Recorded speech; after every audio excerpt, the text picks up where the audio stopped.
My precious. Yes.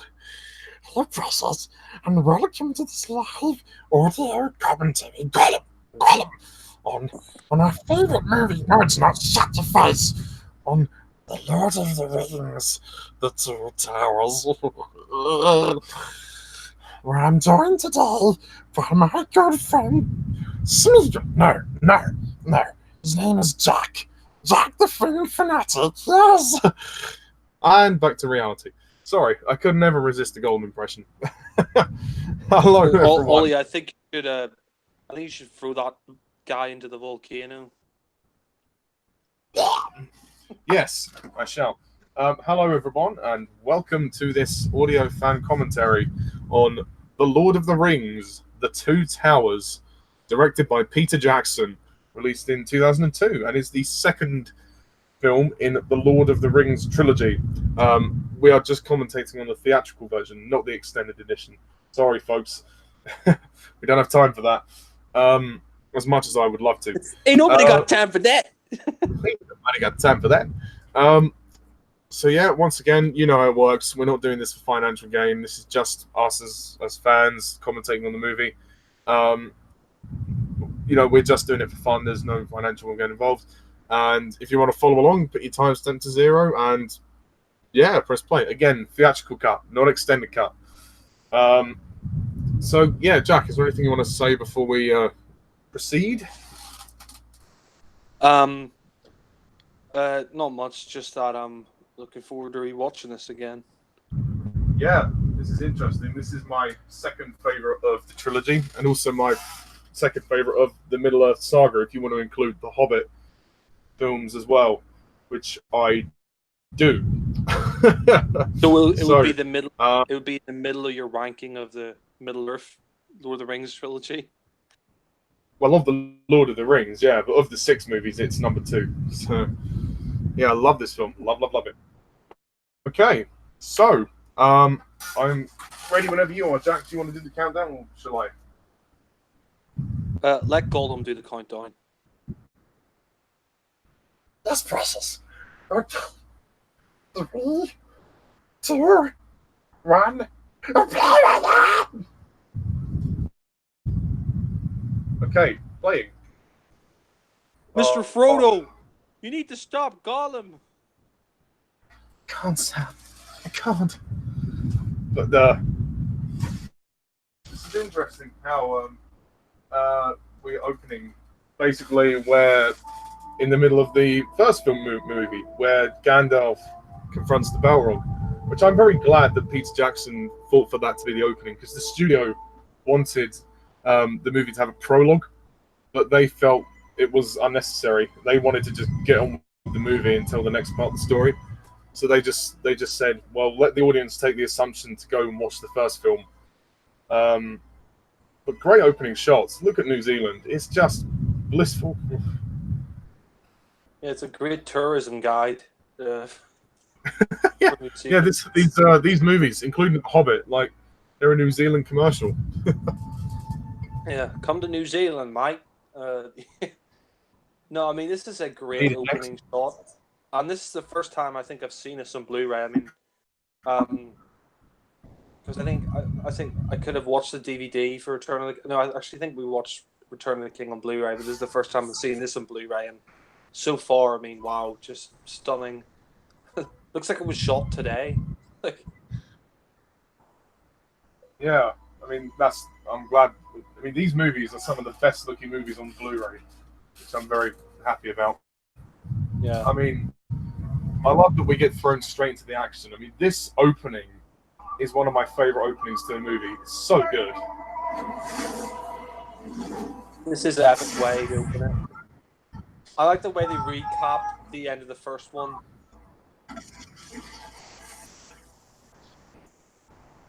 That CGI for the Balrog still holds up superbly. Yeah, you're right, actually. And this film came out 17 years ago. That is insane. 17 years.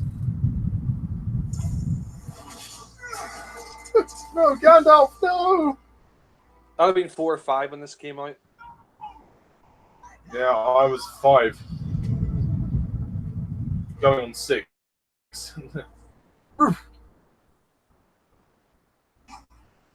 Fly, you fools! And now the camera follows down. I mean, this is fantastic. Look at Yeah. this. We're following him falling down. I love this scene.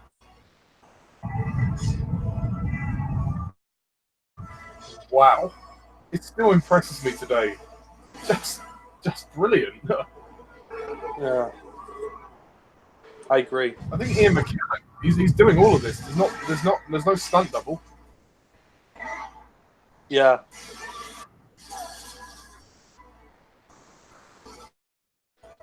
Well, I mean, he's not actually Oh my doing God. CGI, but yeah.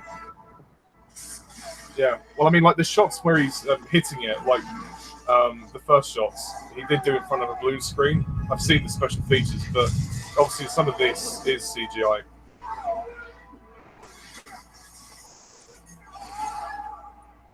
The music by Howard Shore, superb.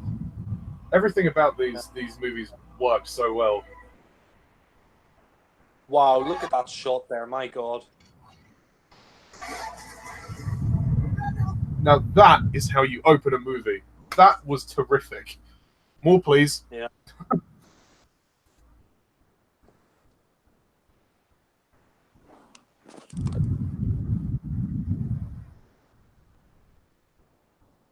Just a dream. You know, the Two Towers almost had the hardest job for being the middle film, because essentially there's no beginning and there's no end. So the middle is always I mean, because this is a one big story in 3 movies. It's very hard to kind of structure this movie. They had real problems with constructing the ending in this film. I mean, we'll get onto that later, but we kind of open this movie like with these two, like we got between 3 storylines. And these two kind of trudge along for most of this film. Yeah. You know what's interesting? Like some people say that Two Towers is the weakest and that a lot of it's filler, but I completely disagree. I mean, I think it's even better than Fellowship of the Ring. I mean, Fellowship of the Ring was a great start, but this I think improves upon that. And I think it's even better. I think this film, like the Planet of the Apes trilogy, each film gets better in the trilogy. But yeah, which is every director's dream. I mean, this is I like the way that this film builds up to that humongous battle at the end of the movie. But I like also the fact that we have 3 different threads to the story. We've got Frodo, Sam, and Gollum, Aragorn, Legolas, Gimli, and then Merry and Pippin and the trees. So the fact that we've got 3 stories to keep us going, and the cut and the precision, the cutting between them is flawless, and the pacing for this movie feels very consistent for a 3-hour movie, or nearly 4-hour movie for the extended. Yeah. Very good job, very good job indeed. Yeah, I really like these character moments when they're eating the food. I mean, yeah, Sam is he's a very simple, from the Shire are very simple. They like their food, they like their ways, and I think Frodo and Sam realize that this world is a dark and scary place.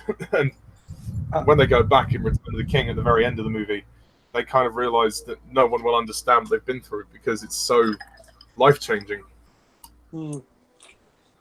I mean, what's interesting about the actor who plays Sam, I actually thought he was British. His British accent is that good, you know. Yeah, he kind of does like a sort of Somerset country accent, and Elijah Woods is American, and obviously he's doing a British accent too. So the casting in these movies is great, very good. I agree. I mean, for me, this is definitely one of the best trilogies ever made. I know a lot of people would say it's the definitive trilogy, but for me, I think it's maybe my second favorite trilogy or something like that. It's just a great. It is.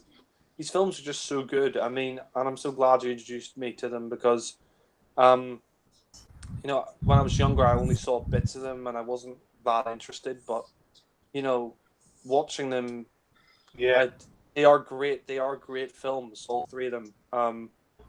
And yeah, I mean, I think Gollum. I mean, he's such an interesting character because, of course, we saw in Return of the King that how know how corrupted he had become by the ring. He's basically this emotional wreck that's just that is after this ring. Like the ring is basically his whole life. Yeah, I mean, Andy Serkis treated Gollum as a junkie, and I think that's kind of the best way to describe his character. He's addicted to the ring, and I think that is, definitely apparent in this film. But I think also when you say about this being the best, one of the best trilogies, what helps is that the films were shot concurrently, back to back, all three of them. It was a big project, just making the whole trilogy, and I think that helped maintain the quality. Because if there was like a gap, like a year gap, might have lost the quality. But no, this is a cool way to introduce God.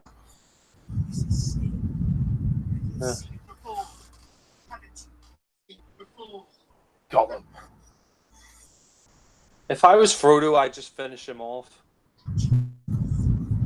I'll cut your throat. People always go on about how, the birds at the end of the third film, like why didn't they just get them up in the first place? Well, you know what? Sauron's the all-seeing eye. He would have just destroyed them easily. I don't get that criticism. Exactly. Yeah, and also like the ring wraiths are flying around as well, so they would have caught them.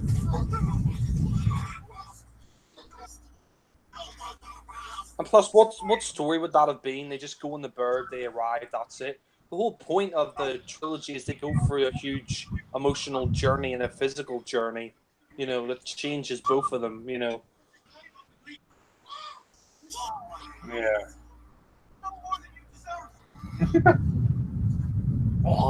And I think also Andy Serkis is part of the main reason why Gollum is so beloved in the movies, because he was able to generate this weird voice, and he actually physically understood the character as well as vocally, and this was really when motion capture technology was defined through Gollum in Lord of the Rings, because when they made this movie, they didn't know it was going to work.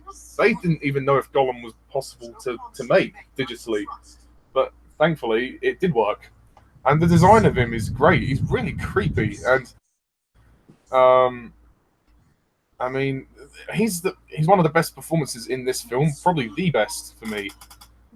Yeah, I agree. Yeah, I think Gollum was my favorite character in the trilogy until I saw Return of the King, and I was like, nah, Sam is. But I think Sam and Gollum are my two favorites. I mean, I think all the characters in Lord of the Rings were very good, but I mean, I think Andy Serkis does a really good job of showing the desperation in Gollum. He's just so pathetic and savage and desperate. I mean, his whole life revolves around the ring, like you said, the precious. I mean, he's basically his whole life has been ruined by this ring. I mean, if that were me, I would try to destroy it. But well, he's just that's true. Yeah. Which is obviously what they're trying to do. They're trying to destroy it.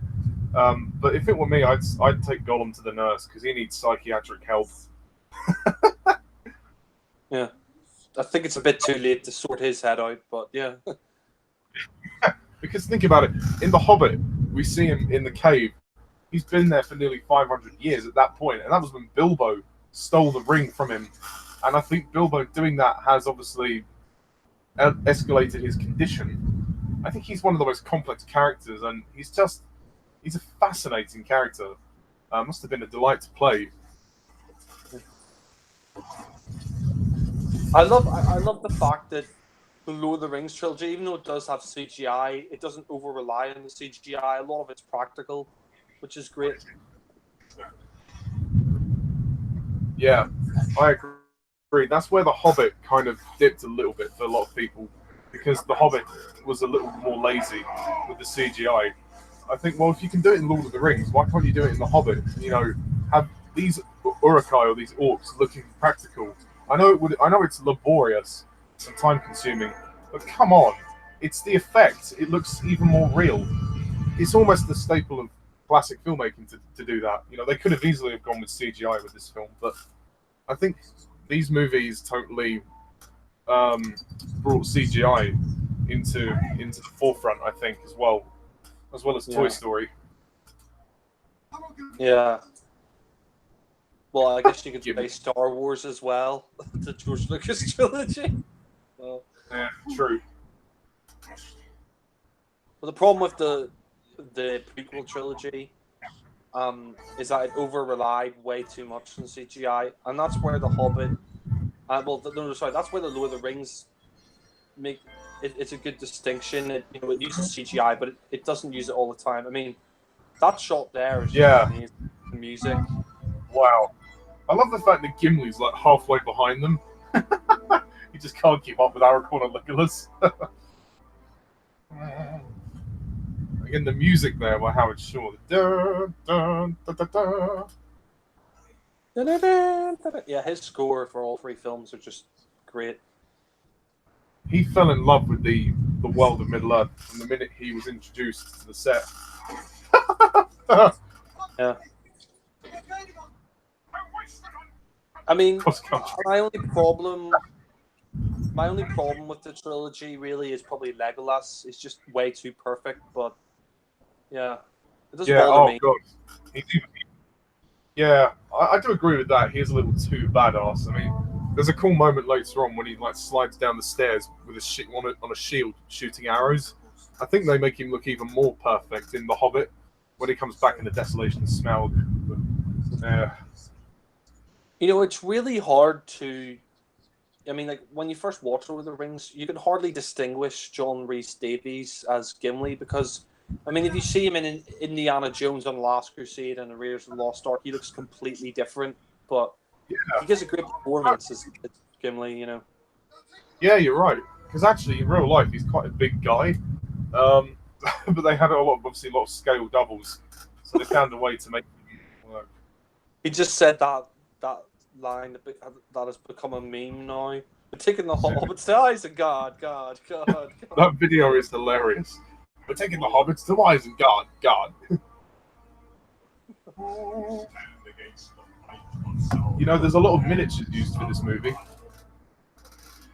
Yeah, I could tell that here. It's really good. Oh, well. I mean, when I was younger, I could never tell. Yeah.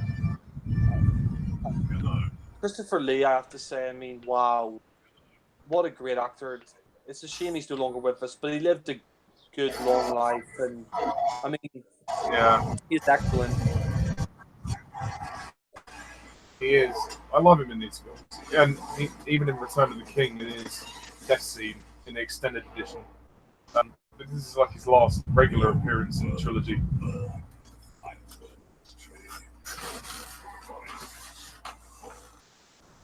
I loved your. I like the fact that they included him in The Hobbit as well. Yeah.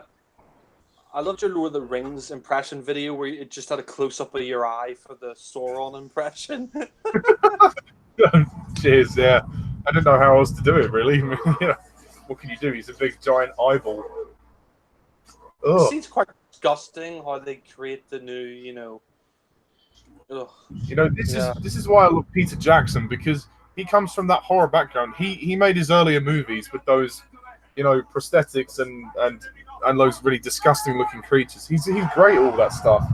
So I don't get why The Hobbit couldn't follow this same tradition, but no.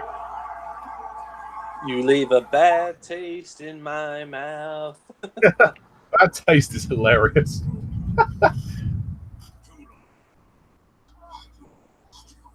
Also, with the Two Towers, what's great is that we see a different culture of Middle Earth. We see kind of like a poor culture, like the Rohirrim. They're this sort of like in this shit village, and they're being attacked a lot. In the first film, we were kind of introduced to loads of wonderful cultures like the elves and the men, and like with this, we see real people kind of struggling to live, really, which I think is a very human thing. And you know, the battle is about defending them, which I think is great. Adds a lot of emotional stakes to the movie. Yeah. This is a very emotional scene where they basically, you know, saying goodbye to her daughter. I really like the way they've sort of captured the brutality of, I mean, even though it's Middle Earth, they sort of capture the brutality of, I guess you could say, like, the Middle Ages or the Vikings and stuff like that. Like how they just came into towns and raped and killed people. Like Jackson sort of translates that with Middle Earth. Them just coming in and burning down villages and stuff. And yeah, Yeah, and I guess Tolkien kind of in his book probably wrote that as a parallel to the real world he saw because he was in the war, and he saw a lot of horrors in his life. So and obviously every writer draws from themselves, and I like that now we're introduced to one of the main female characters in this trilogy, Eowyn, and then her brother Eomer. Eowyn is one of my favorite characters. I think she's great.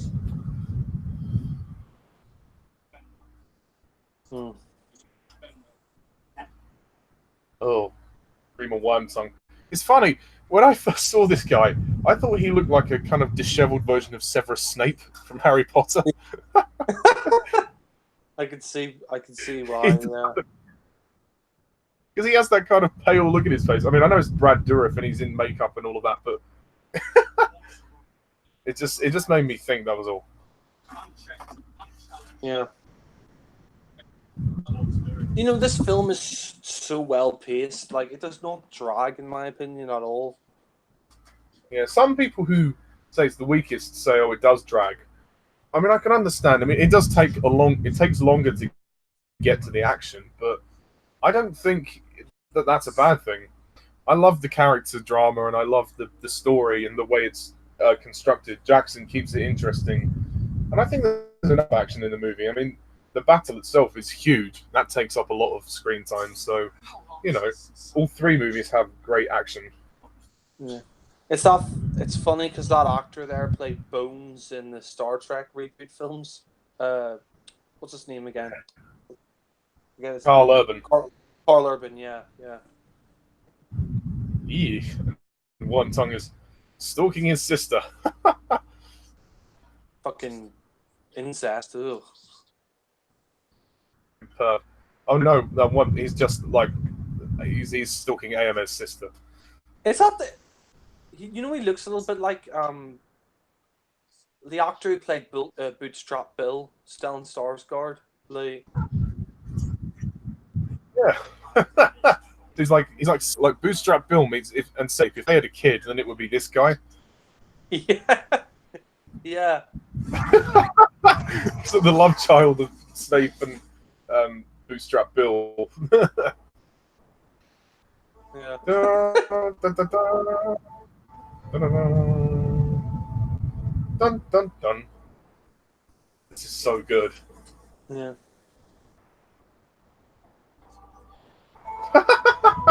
Ghibli. Yeah. I mean, New Zealand. I can't imagine these movies being made anywhere else. If Hollywood had done it, it wouldn't have worked. It would have been a disaster. Yeah. I agree with you what you said in your reviews. You don't need Hollywood to make a masterpiece. I completely agree with that, and these films We should have prove more on this.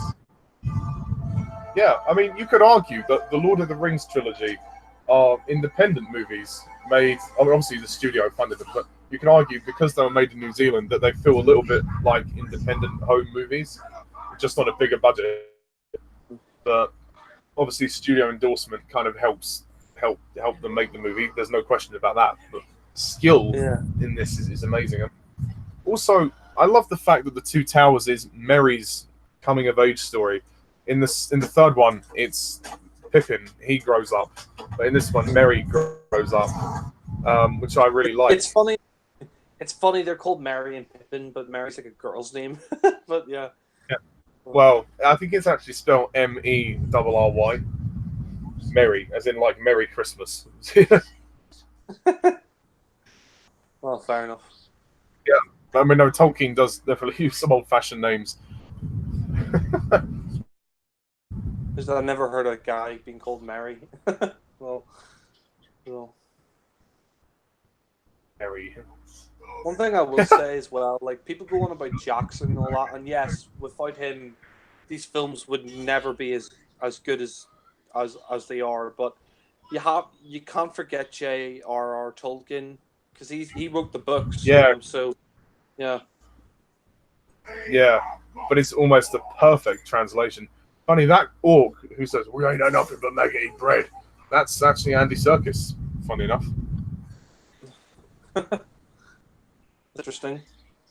That creature there, the orc or whatever it is, he looks a bit like an orc version of Doc Brown from Back to the Future.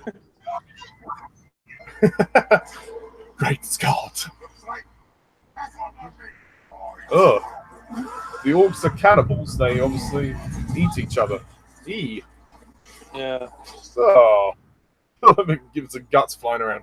This is so Peter Jackson. Yeah. Yeah, he's sort of got that cartoon violence in some of his films.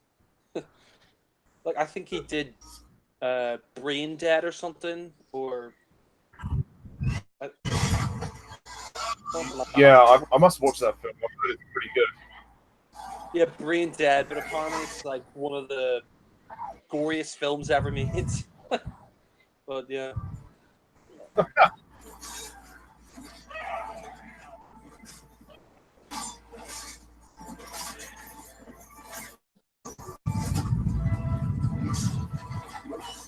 How can you say this film drags? Like, it so doesn't drag. Yeah, I agree. So far, A like film can be, yeah. Like Avengers Endgame, that's movie's 3 hours long, but it moves perfectly fine. yeah. There are films that are long that do move along pretty quickly. Like I would say this film moves pretty quickly. Endgame moves pretty quickly. Godfather 2 moves pretty quickly. Return of the King. Yeah, Return of the King moves pretty quickly. Uh,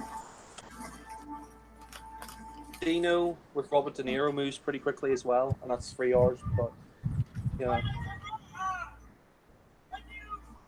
I actually think the score is slightly better in this film than in the. I mean, the first one is great music, but I think Howard Shore actually topped himself with this.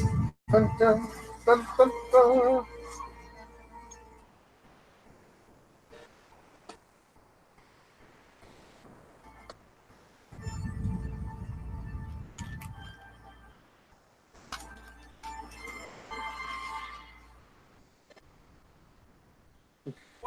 these guys never catch a break, do they?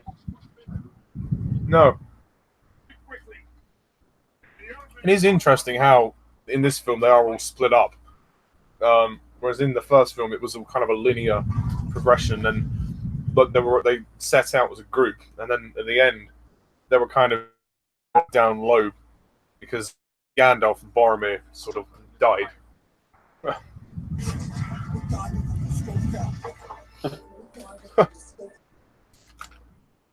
Interesting that he defends Gimli there, because in The Hobbit, obviously, as we know, the dwarves and the elves don't get along very well. So, in a way, Gimli and Legolas's relationship is interesting. You know, people give Orlando Bloom shit for not being that good of an actor, but I think he's actually decent. I mean, he's nowhere near the greatest actor, but I think he's actually good in the Lord of the Rings films, and even parts of the Caribbean. I think he can be quite good at times. You know. Yeah, well, at times. I think he's gotten better over the years, but I mean, yeah, this was his big break, Lord of the Rings, and what a break to have. I mean, I think Legolas is his signature role, but he's good in Pirates. Even though he can be a bit stiff at times, but there's no denying that he is definitely a pretty boy. Yeah. I mean, one of my sisters had a huge crush on Orlando Bloom when Dead Man's Chest came out. Of course, he was one of the main stars in that. So yeah, Yeah. Even though Viggo Mortensen is a very good actor, you could say he's a bit of a pretty boy as well. But yeah. yeah. Although he's a bit older, isn't he? I think he had a son when he was making this movie, anyway.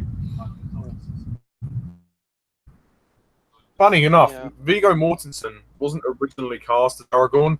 There was someone Yeah, else Stuart cast, Townsend. but then Stuart that person, Townsend. yeah.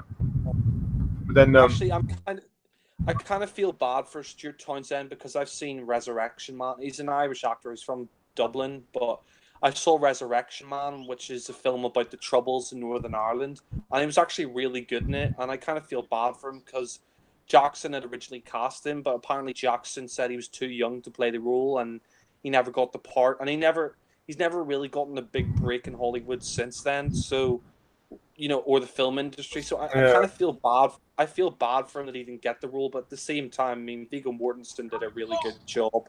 Yeah. yeah. Actually, it was Viggo Mortensen's son that pushed him to do it because his son was a huge fan of the books, and Jackson's and thanked the son for, for letting his dad come over and commit to the role. But I think Viggo Mortensen does a good job in the role, and especially in the third movie. That's kind of his movie, really. But I love that, just the orc head on the spike. Reminds me of the Son of Horrible Histories. Yeah, or like from Bad Taste, from like Peter Jackson's earlier works. It's like they're such morons that they start killing each other. Oh God. Yeah, and also the writers had killed them as well after they were about to kill Merry and Pippin. Yeah.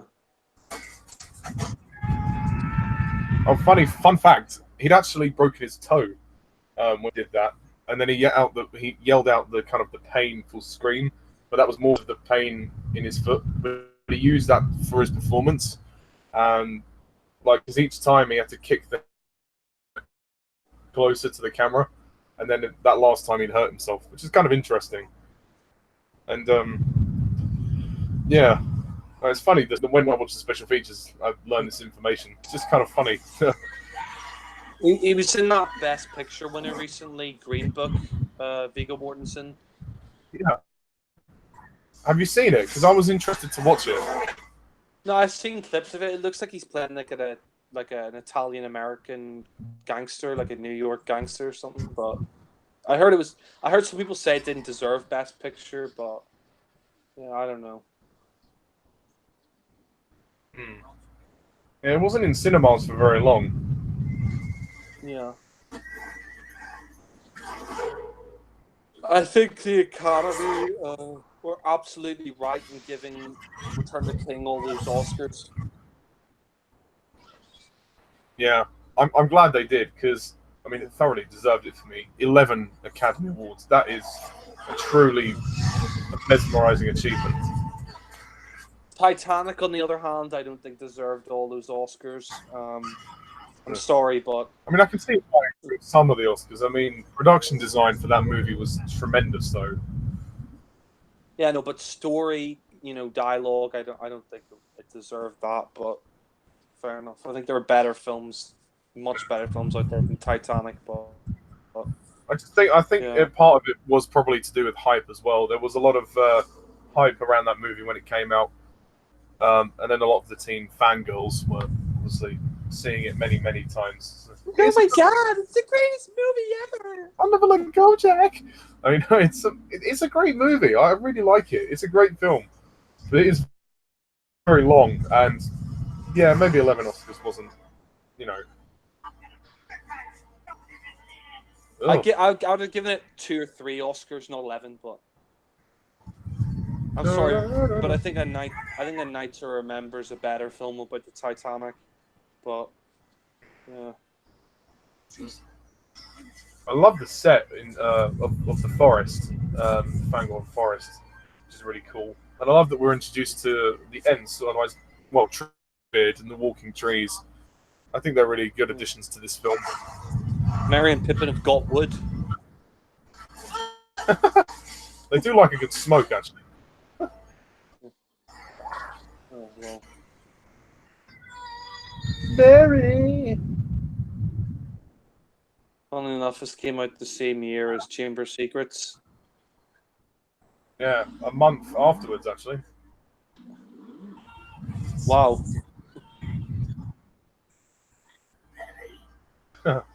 Funny, John Rhys Davies actually voices Treebeard as well. Oh shit.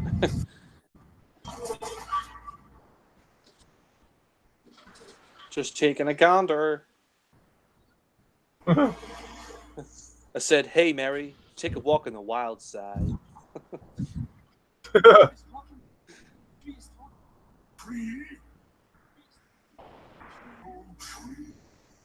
Tree, I am an enter. I like the fact that they introduced the trees because it adds kind of an environmental angle to the plot. Yeah. The fact Ollie, that Saruman is. I think you meant to say. I think you meant to say trees. The trees. The trees. I like the fact that the trees are in this movie.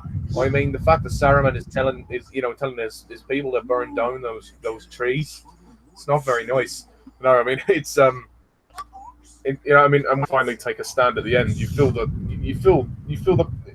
it's a powerful story, and I like that. Mary should have said to the enter, 33 and a turd. I mean, look at the CGI. That has really held up. Yeah. You know, Mary should have said to the end, you should watch How to Train Your Dragon 3. Oh God, let's not mention that. God. Baby one. I mean, would you say this is better than Cars 3 or Cow's tree?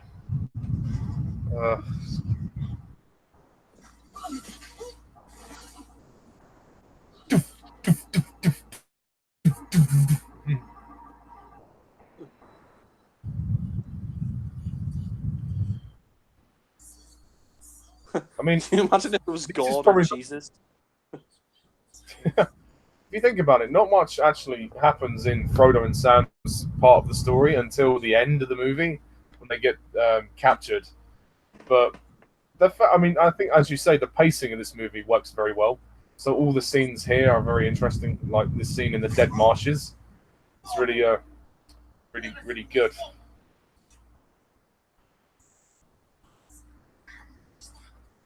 He's trying to trick them. Yeah. I mean, we obviously don't know his true intentions yet, but I mean, it's pretty obvious that he doesn't want the ring for himself. He's a little greedy bastard. Ugh, that is some marsh. What do you think Gollum would go for more, the ring or How to Train Your Dragon 3? I don't know. Some questions are better left unanswered. I think he'd rather go for How to Train Your Dragon 3. Next. Because that's a disturbing scene. We see the dead bodies in the moss. This is a bit of a darker movie than the first one. Are you on the bit where he's seeing the dead faces in the water? Or Yes, yeah.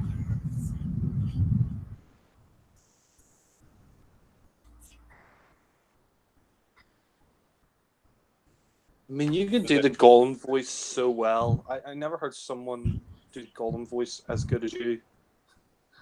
Oh, thank you. That's very kind.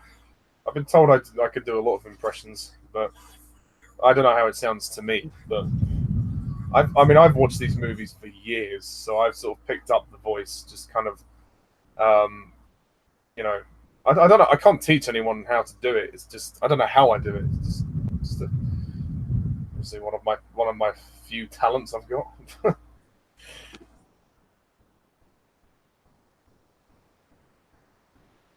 Don't get her into the light.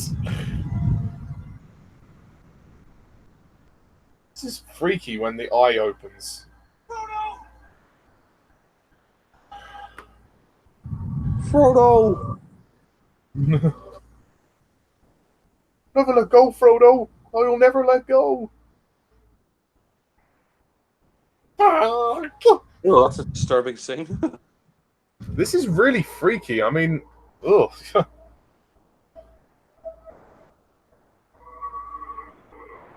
Frodo is very clumsy. He's always getting himself stabbed, or he falls in the river. He's always getting captured. I mean, you know, Bit he's of a not good with moron, the. really. Don't follow the lights.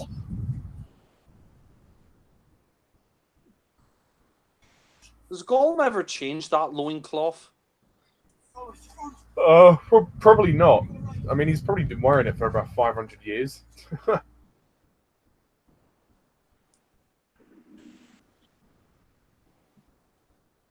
This is a Funny great enough. film. I don't care what people say. Yeah, I agree. I mean, funny enough, this scene, after this scene, they were gonna like use the Gollum backstory, you know, the opening to Return of the King, the Smeagol Deagle scene where he kills his cousin. But I think it works better as an opening to the third film because it would have slowed this movie down a bit too much, I think.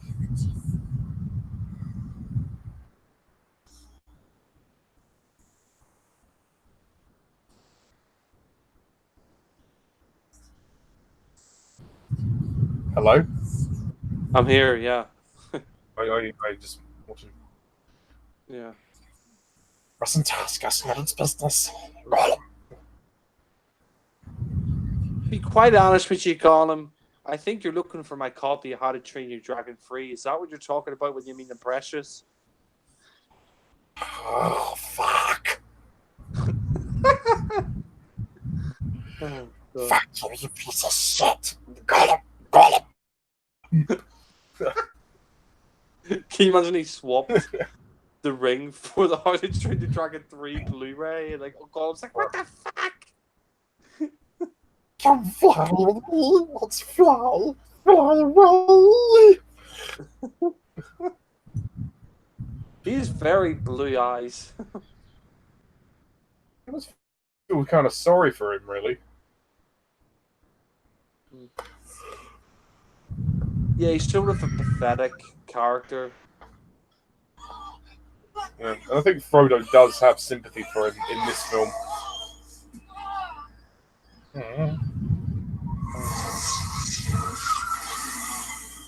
You know, thinking about it, Frodo is a bit useless. Yeah, and yet they cheer him in the end of the third film.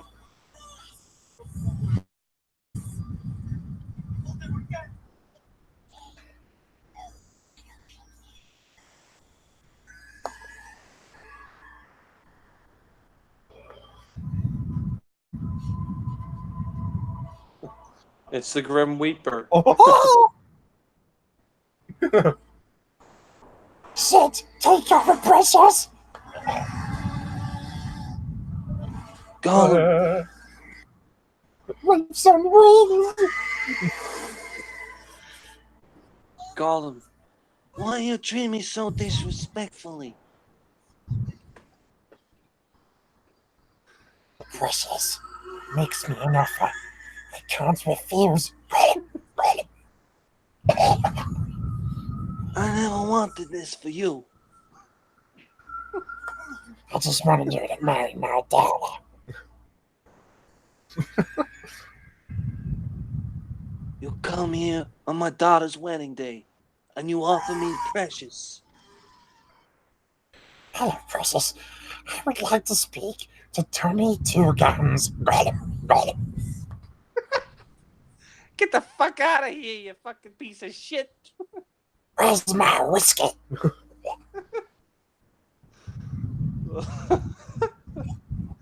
Oh, God. I mean, it's food, glorious food, Fredo. Like a virgin. Touch for the very first time. This is gonna end up like Blade Runner. Oh, I can imagine him singing that though. Wow, we're halfway there. We're living on a track. Hello, this is Robert De Niro. I'm talking to you. I'm talking to you, Gollum. We'll make it, I swear. Oh, living on a prayer. Al Pacino. Hoo-ha! Hey, Gollum. Yes, precious. Give me all you got. Give me all you got. Gimme the precious at midnight. Oh, Jesus. Oh god, Yeah, I've got the it's- video game for this movie. This level on the game is so hard in the forest. Oh god, it just the enemies are relentless.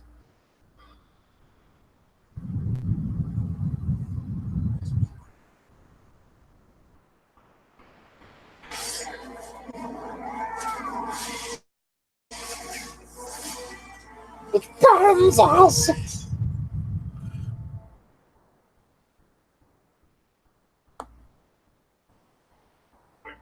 It's interesting how we've got we sort of hear a muffled version of Christopher Lee's voice, that it kind of slowly morphs into Ian McKellen when we reveal Gandalf. It's funny, you know, Christopher Lee was a big heavy metal fan, and he did like a couple of heavy metal albums before he passed away, and apparently they're really good. Well, for a man in his 90s, wow. Yeah. Oh, fuck, it's Gandalf. Why do you treat me so disrespectfully, Gandalf? Gandalf the Gay. Well, it's Gandalf the White now. I agree if you prefer Gandalf the Grey than Gandalf the White. Yeah, honest trailers called Dumbledore Gandalf the Gay. Well, Ian McKellen is gay, so yeah. Yeah, true. Oh no, I love Ian McKellen. He's a great actor. Yeah, no, I agree, you know. Yeah. I mean, who cares that he's gay? He's just Oh, a it was great that actor. It is a little bit easy how he sort of kills the Balrog. He just like summons the lightning and then just stabs it, and that's it.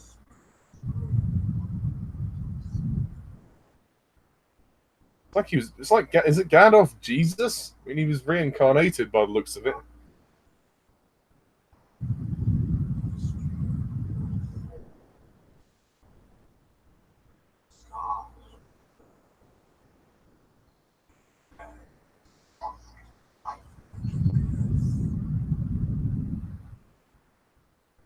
It was not the end.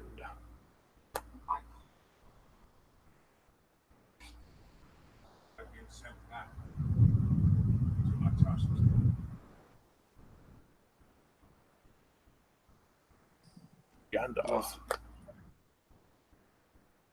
He's an ex-bet as well, isn't he, Ian McKellen? He is. He plays Magneto. Well, the older Magneto, anyway. Hmm. I like Gandalf the White, but I mean, he's just not as. I mean, Gandalf the Grey is more human. Like Gandalf the White, I guess he's sort of the spirit version of Gandalf the Grey. Like, you know. Yeah, because in the end of the Return of the King, he has to go back and he has to pass on into the Undying Lands because his time in the quest is done.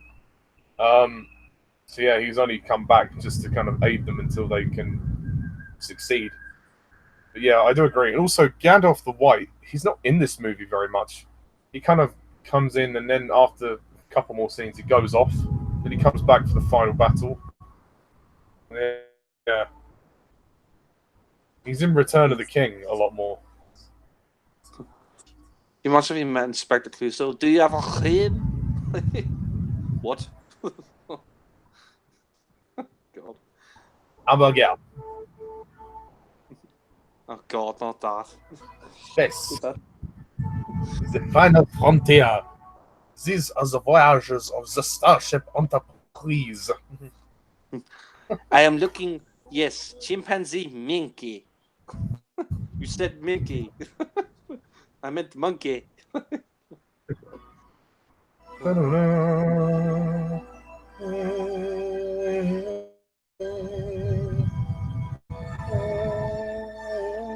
Look at that shot there. That was amazing. Beautiful. This film is so good. I don't understand how people could say it's boring or just it's okay. Like, really? Like, ugh. They don't understand films. Yeah. I mean, I like. I mean, fair enough. The extended edition. Yeah. No, I mean, talking about the extended versions, like out of the three films, what is the best extended version? Would you say Return of the King or? Yeah, probably Return of the King. Even though it adds pretty much a whole hour back into the movie, which is surprising. It's obviously a huge story. But I may check them out one day for curiosity. Wow. yeah, I mean they are long, so you can take breaks because they split them over 2 discs. So that you can watch it in like sizable. It's all right. I'm not bashing the extended versions. I know a lot of Middle Earth fans love them, and and if people prefer them to the theatrical versions, that's perfectly fine. I just think I don't know if I could sit through like a nearly 5 hour long film, but yeah. Yeah. I mean they are longer. I understand that. I mean, for me, they are the definitive way to watch these movies, all 6 of them. Even though An Unexpected Journey is not the extended cut, it's only 13 minutes longer. So whatever, I'll take it. No, I definitely will check out the extended cut one day. And even if I don't, I'll just watch the scenes. But I can understand why they're the definitive versions because they add more to the lore and they add more to the story. But I think I'm fine with the theatrical cuts because they tell the essential story. But yeah, Yeah, and there are tight cuts. You know, for 3 hours they move pretty damn well.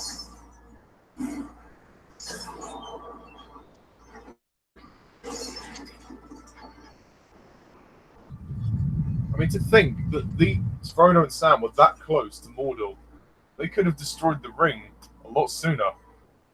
But yeah.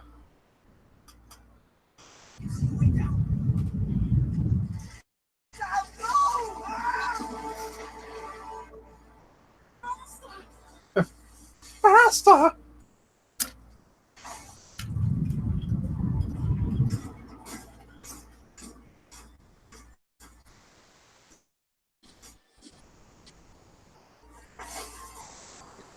I don't think Lord of the Rings would have worked with any other director apart from Peter Jackson. Yeah, I agree. I'm actually really glad that he came back for The Hobbit. Initially, it was going to be Guillermo del Toro doing The Hobbit, but I don't think he did as well.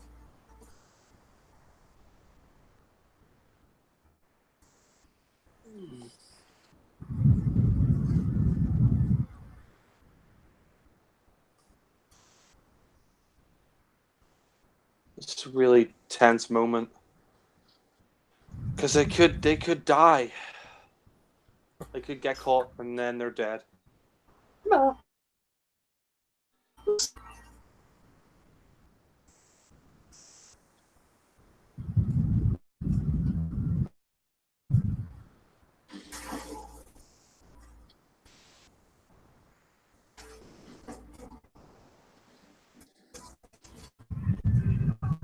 Mr. Frodo, the rocks are surrounding me.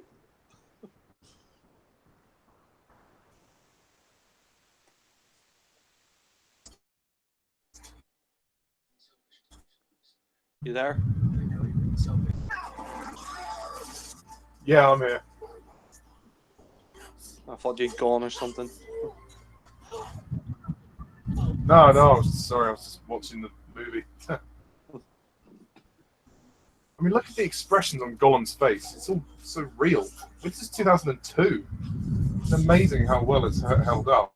Yeah, exactly. You think it would have dated really badly. I mean, it is slightly dated, but not really, to be honest. Not that dated, No, I wouldn't even say it is. To be honest, it still looks that real. I mean, obviously, The Hobbit, An Unexpected Journey, we see Gollum again, and he's looking slightly more crisper, slightly more cleaner, more rendered. But I think the CGI that we get for Gollum in Two Towers: Return of the King is great. It's fine. No, I'm not slagging it off. I think it's great. No, actually, I agree with you. I don't think it's dated. It's actually aged very well for a film that came out nearly 20 years ago. I mean, fuck's sake, nearly Yeah, I 20 years. can't believe it. Nearly 20 years this film came out. Like, it's just weird. It's fucking weird, but yeah. These three movies are three of the best movies ever made. They are that good. Yeah, I can understand why it is your favorite trilogy of all time.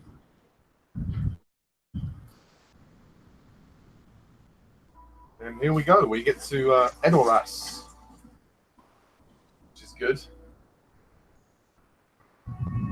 I love the miniature that they had for this movie.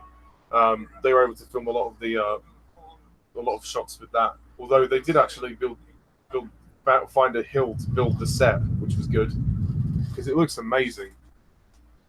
I mean, nobody ever knows when it comes to the authors, but I think he would have loved the Lord of the Rings films if J.R.R. Tolkien was still alive. I think he would have loved them. Yeah, one of the special features for Return of the King, Jackson says, "I hope that Tolkien would have some sense of his fiction is now on big screen. I mean, hopefully he'd be happy with it, and I think he would be very happy with it." Yeah, I mean, you never know with authors and film adaptations because your woman who wrote what was it, Mary Poppins, she didn't like the film adaptation, and Roald Dahl hated the Willy Wonka and the Chocolate Factory adaptation. But yeah, Willy Wonka and the Charlie. the Charlie Factory. I saw a really funny well, parody. It's like Willy Wonka and the Cheese Factory. It's like a really funny parody. Like, this is really creepy. He's basically coming onto her and like touching her up. isn't this his sister? Didn't you say? No, it's Carl Urban's sister. Oh right, yeah. He's very He's attractive, just, like, but I don't think the Me Too movement would appreciate of him. No, Middle Earth doesn't have a Me Too movement, but yeah. Yeah. I like that shot as he's walking around her and saying, "Oh no, who knows what you've spoken to the dark," and all of that. And yeah, she is very beautiful. She's very striking. He's just a creepy pervert. Like, he's disgusting. Like, Yeah. And white dress though, she is very alluring. I can't deny that. yeah. Be careful what you wish for. You would never fall for him. I'm sorry, but he's a creepy maggot. Take that, you bastard. Your words are poison.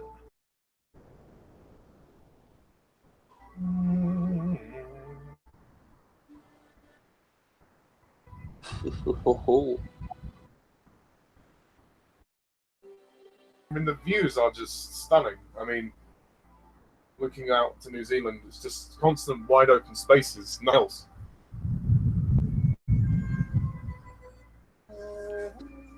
Would you say this music for Edoras kind of has a kind of an Anglo-Saxon kind of feeling to it?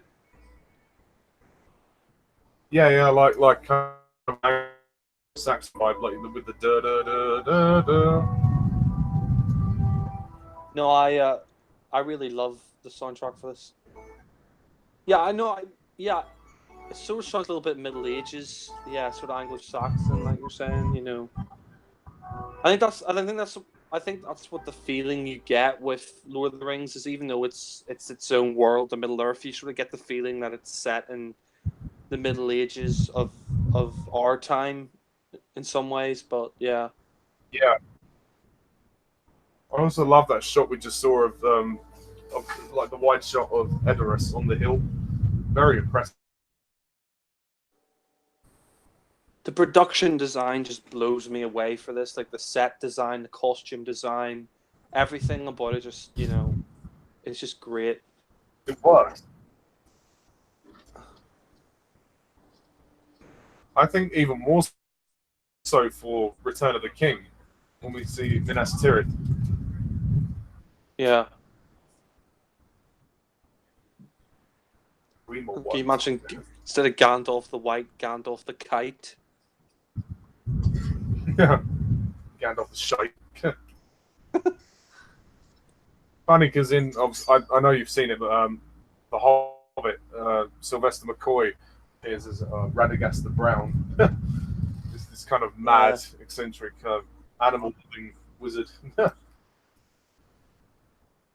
I didn't really care for him as Radagast, to be honest, but yeah. Yeah, it didn't really add much to the movies. He was not having there, but it was like, okay, what was the point? I think he got him in there because Peter Jackson's a big Doctor Who fan. Like, if you've seen interviews of him, he says he's a big fan of Doctor Who. Mm. Like he said, he really liked the Empty Child and the Doctor Dances. So, yeah. I love the scene when they managed to kill Theoden, the king, because he's completely poisoned. His mind is just completely blank.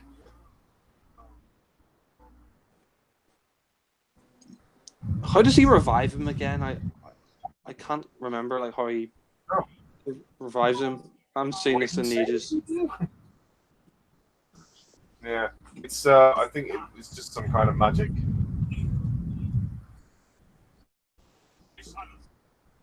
I haven't seen this in a few years. That's why I'm asking. Oh.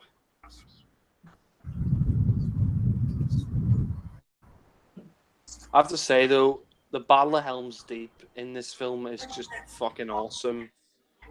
I love it. It's one of the best battles ever put on film.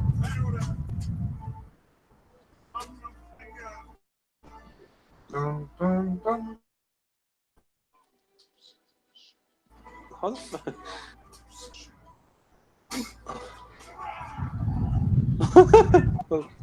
Yeah. Gimli.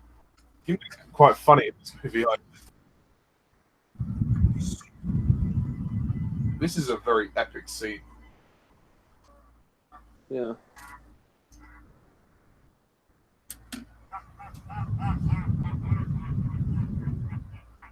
I'd rather take LOTR over LOTG any day. Yeah.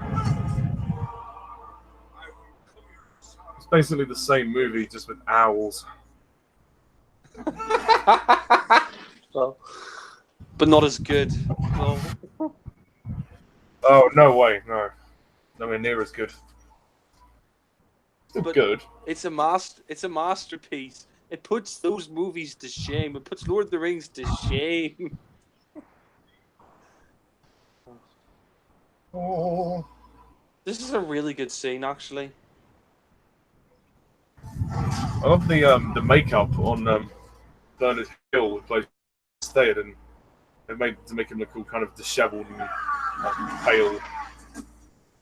They should re-release the Lord of the Rings in the cinema. I would totally go and see them, even if it's just the theatrical cuts. It probably would be. Yeah. Yeah. No offense. I don't think they could release the 4.5-hour cut in the cinema. I think that they would just say that's too long. But yeah.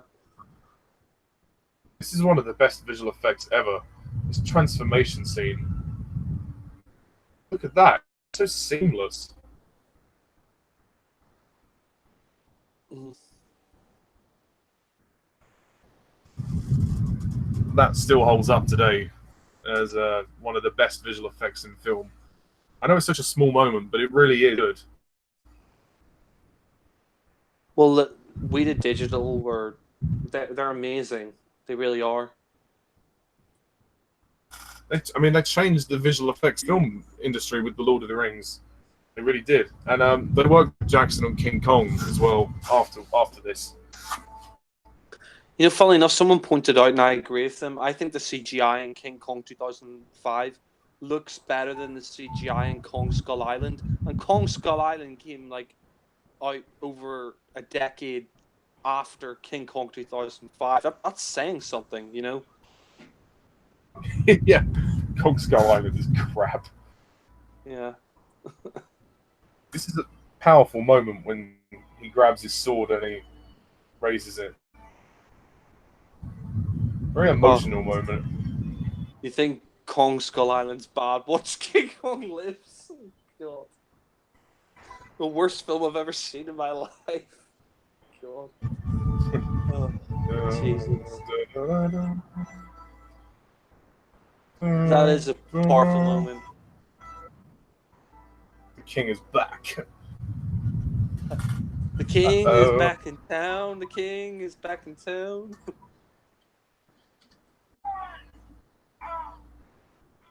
Don't mess with the Rohan. Yeah. Oh dear.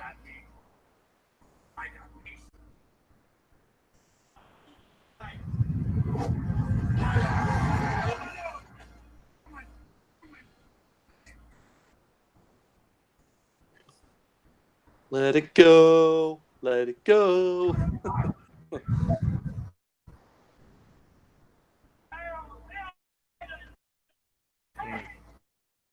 My one tongue.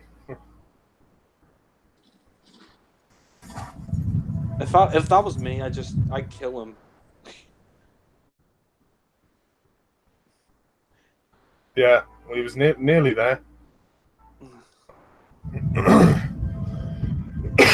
But this shot, he still looks a little bit sickly.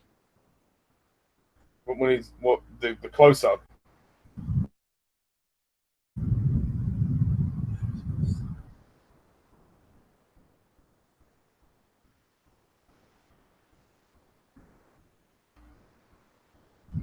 Sad. He's outlived his own son.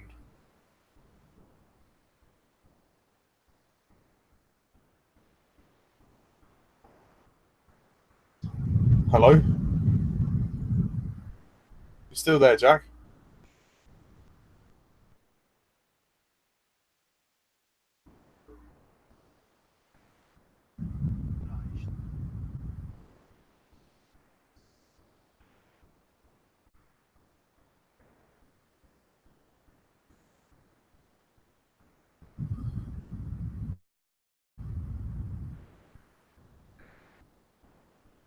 That is a no parent should have to bury their child. It's a very meaningful line. It's horrible if if any parent has to go through that. Nice job. I mean, the filmmakers have really played on the emotions of this film. I think Bernard Hill's performance in this scene is very emotional.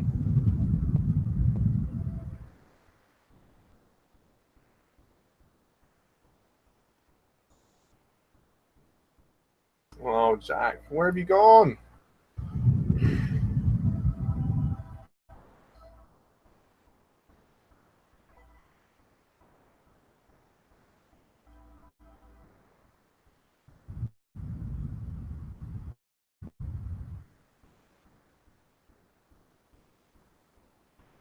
Oh, excuse me.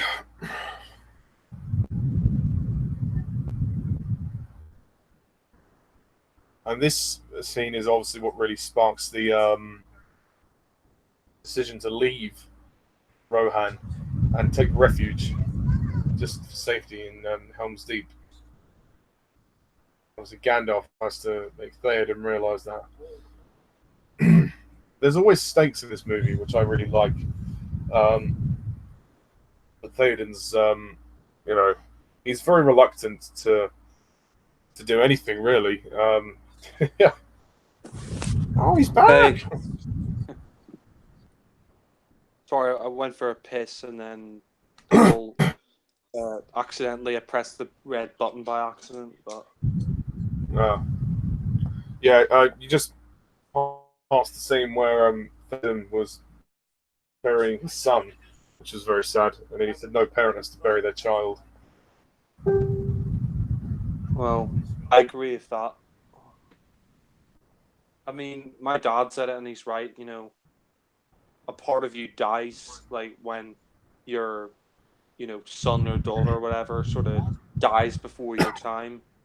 You know, because I mean, usually when you have a son or a daughter, you expect them to outlive you. So a part of you kind of dies when that happens. But yeah.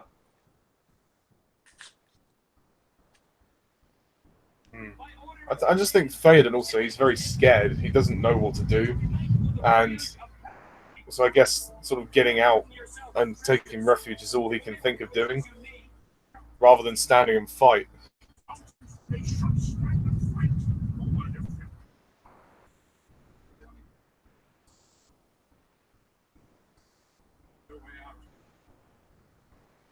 The annoying thing is Gandalf now disappears from the movie for at least an hour, I think. It's a good long time before we see Gandalf again. Maybe he'll be Gandalf the Black next time. Raise his blood. He can't be every color. Well, black and white aren't colors. I think this is the film where Gandalf has the least.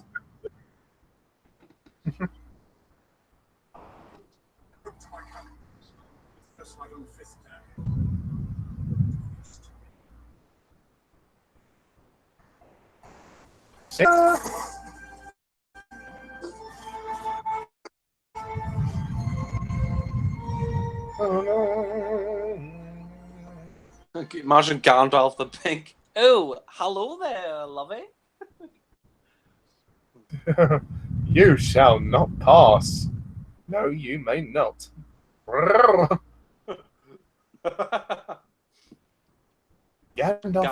the Pink. Gandalf the Pink Panther. Lol. Oh god.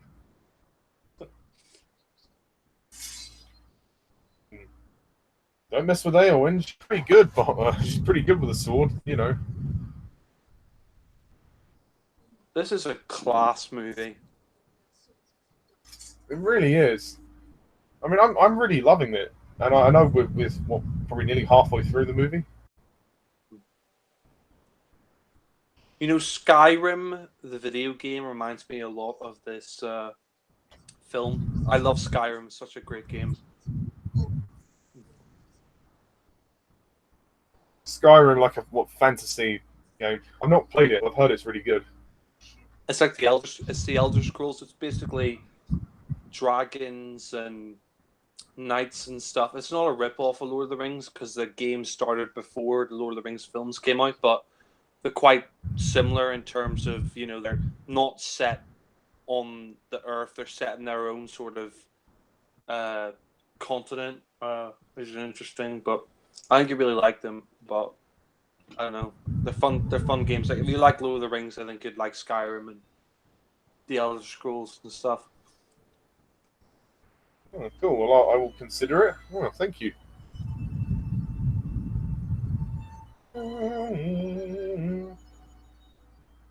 Howard's coming up with all these music themes. Just brilliant.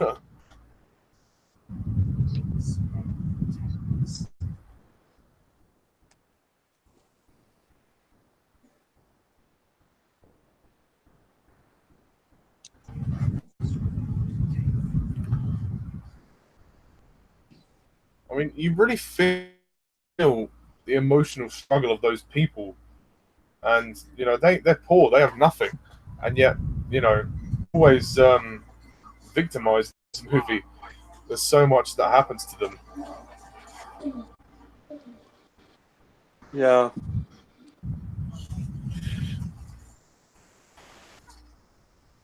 I've seen behind the scenes video of this, and Andy Serkis is crawling around in the water, freezing cold.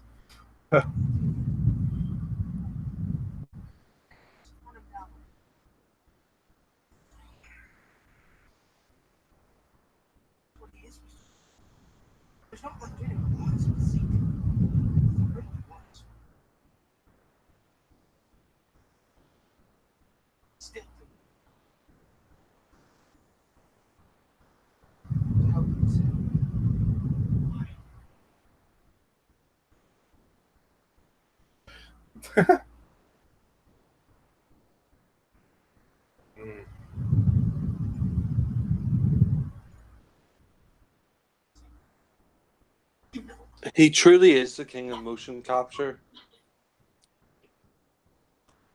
I go Yeah, one step further. agreed. I go one step further and say he's the emperor of motion capture. But yeah, I think this is a very tense scene as well because we're starting to see Frodo kind of crack a bit. He's losing control of his emotions, and the ring is kind of taking a hold of him. And you know, we've never seen that side of Frodo before. It corrupts you so much. That's the thing. Like anybody who has the ring, they're just it's so hard to resist it and sort of become twisted and turned evil and sort of insane by it. That's what I really like about it. I guess the ring is sort of it's sort of summing up corruption and power in some way, but Yeah, I mean, and obviously it's doing this to Gollum. This is one of the best scenes, I think, of the whole saga. Seeing Gollum doing his monologue, talking to himself.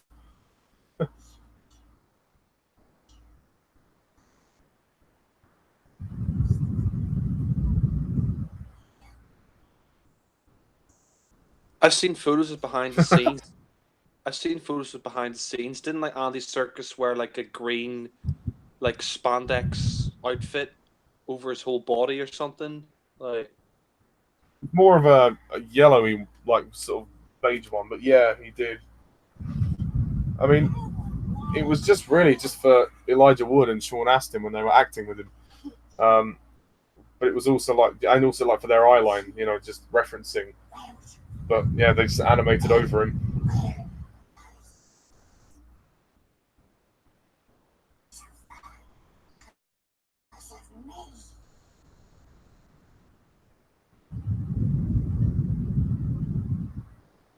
sex and drugs and rock and roll. Dun, dun, dun, dun, dun, dun. So leave now and never come back. He must have said that to Ian Jury. We need to put that in the sketch. Oh yeah, for a day at the Andy Circus.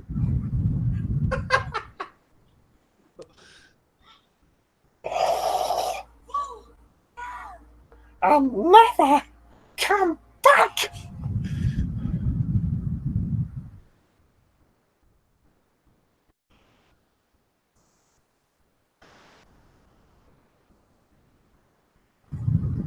That monologue is great. He should have won an Oscar by now. The guy is such an underrated actor. It's because he's motion capture actor. He's never been appreciated, and that really pisses me off. Yeah, exactly. I mean, even his performance as King Kong, that's a beautiful performance. Like all the moments between him and Anne, and or Naomi Watts, are beautiful. Really are. And you can really emotionally identify with him as a character. And yeah, I like the way he plays all his characters. You just see how messed up Gollum is. Oh.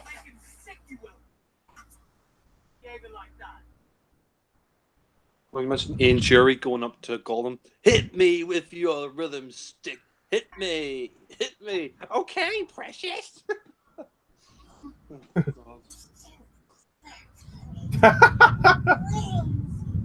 You stupid fat hobbits. Potatoes, boil and mash them, stick them in a stew. Yes, I was going to mention that. That was another remix that came up.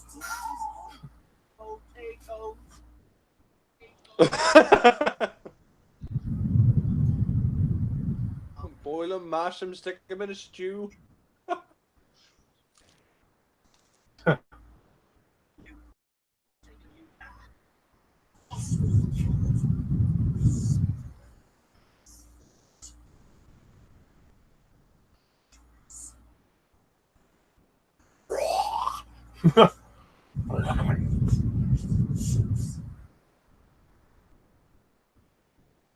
You're hopeless.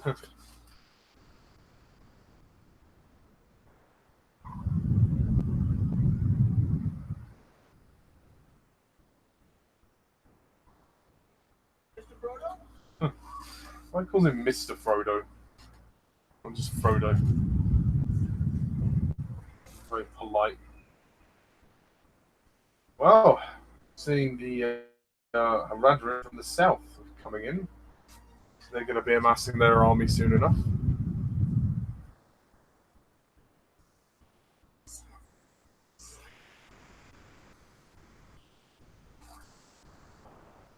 Oh.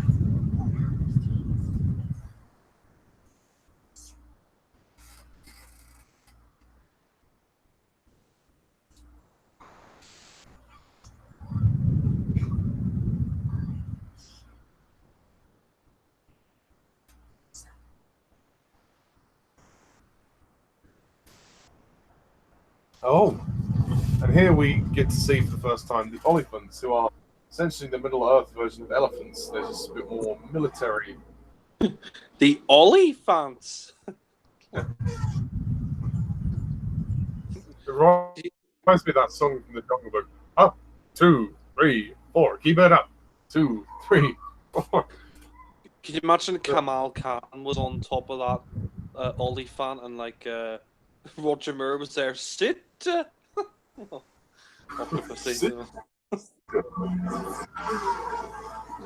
have a nasty habit of surviving.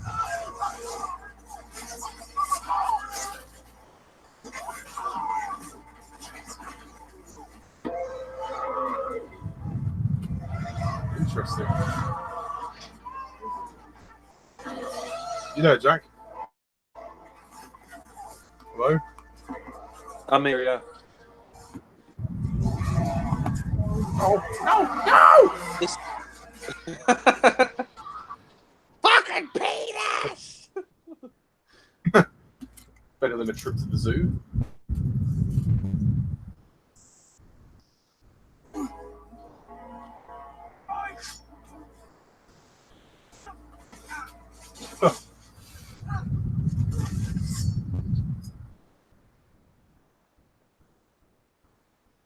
Well, there he is. This scene is actually extended in the extended cut. Faramir goes on to talk about, like, he talks to his guards and then they look at the dead soldier on the floor. Hmm. I just love Gimli as a character. He's such a, he just wants to get in there and fight all the time and sort of prove himself. He's such a great character. He's just funny. I think he's funny in the Two Towers. Yeah, he's a comic relief character done right, unlike Jar Jar Binks. He's always falling over in this film. Someone should have done it. Someone should have done an edit where he says, like, when he falls over, "Excuse me." Oh, God. Excuse me. God. And when he jumps in the river like Jar Jar Binks.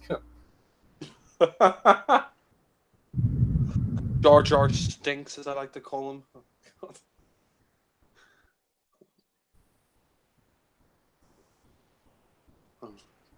It's weird watching this cut.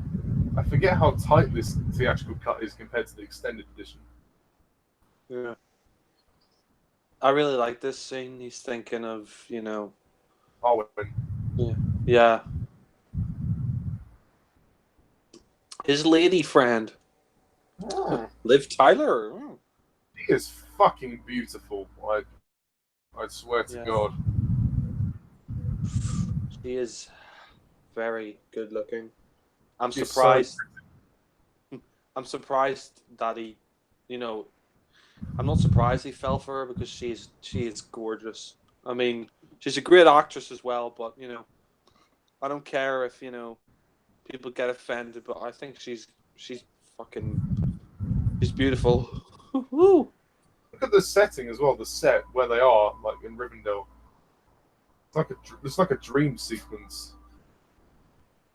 I guess you In could her. say it's like his. I guess you could say it's like his personal heaven, if you know what I mean. Yeah. Or is this? Or this might be a flashback to before he left. Oh yeah, you must go with Frodo. So yeah, before they left to go on their journey. Yeah. Oh, it's their love story is quite sweet, even though she doesn't appear very much in the story. Funny enough, there was an original idea that she was going to come to Helm's Deep and fight in the battle with them, just so she could be with Aragorn a bit more. But it was then scrapped because they thought it was unnecessary to bring her in the end.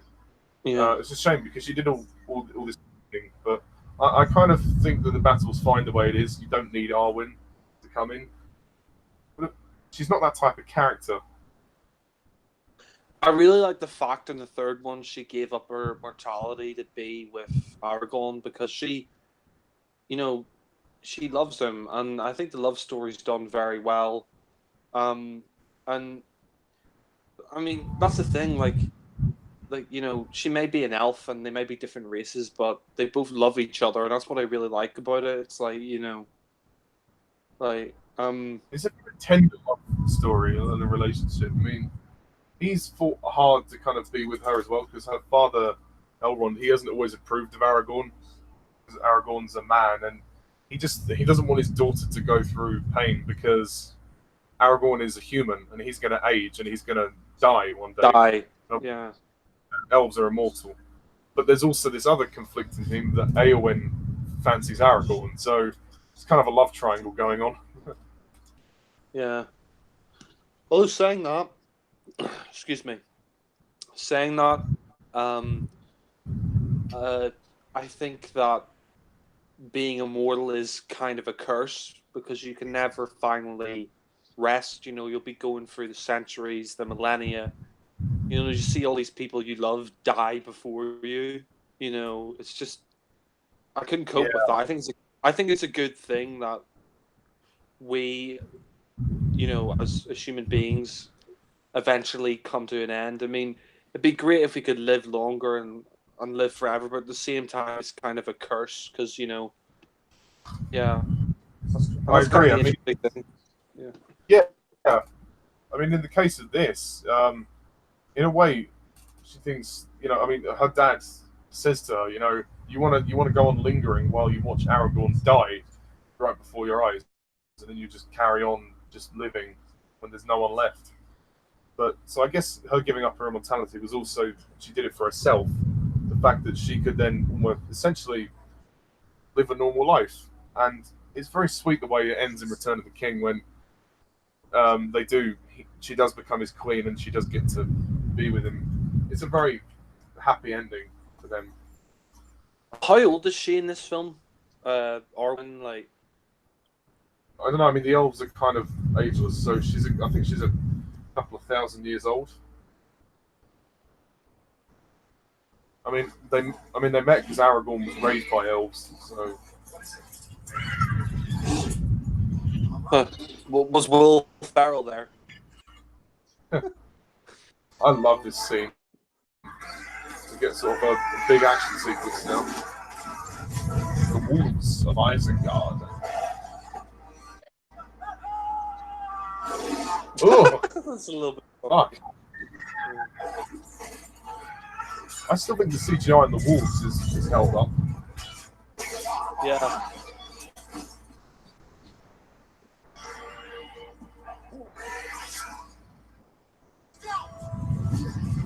Scout.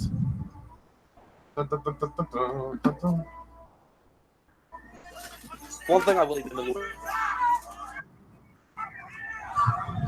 with the Rings trilogy.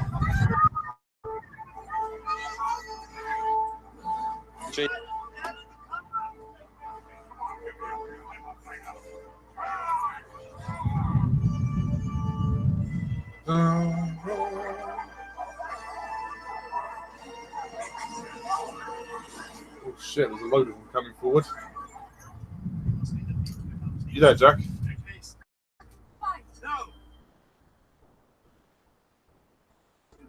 Poor Eowyn.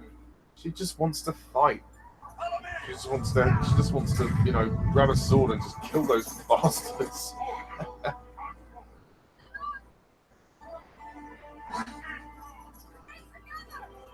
Go together.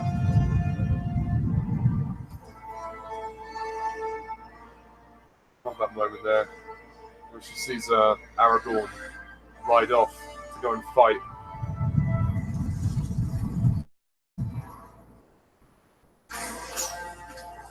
That is really cool. Legolas shoots down the wargs. Dun dun.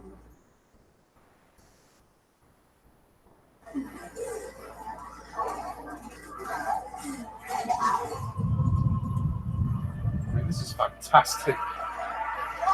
But they are saving most of the action till the final battle, but it is nice to get a big action sequence here with the wargs. It's a pretty brutal slugfest. I think Peter Jackson is also one of the best action directors we've got. He knows how to give you great action and a great battle as well.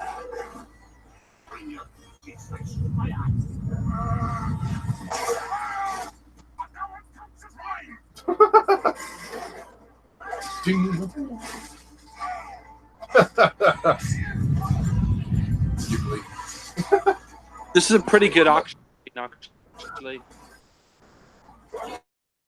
Oh, hello, Jack. Hello, Brawley. Look, Gimli's always getting squashed. I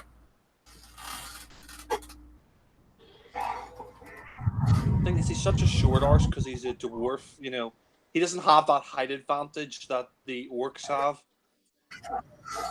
Yeah.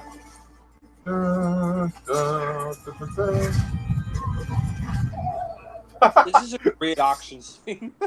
Well, This is a brutal slugfest. I mean, we haven't got to the final battle yet, but this is pretty cool. this is a great film. I love Two Towers. I mean, I think all three of them just work so well as a trilogy. Yeah. But this one is great.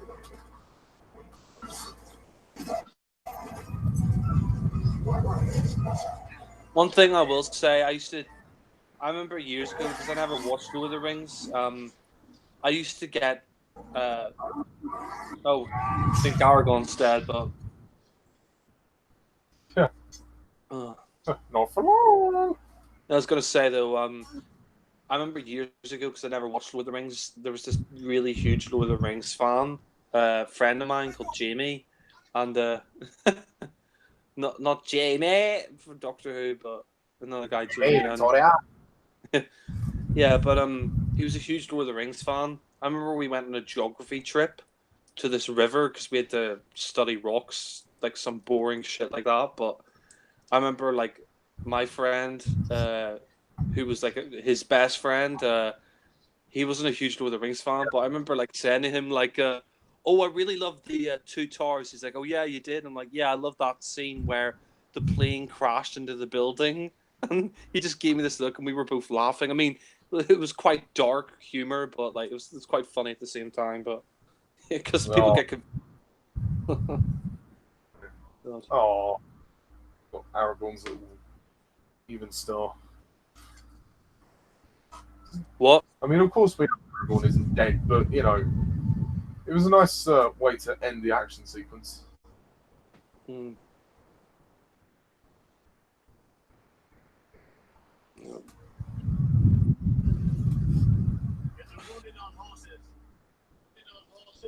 Imagine Sean Connery. I thought I lost you, boy.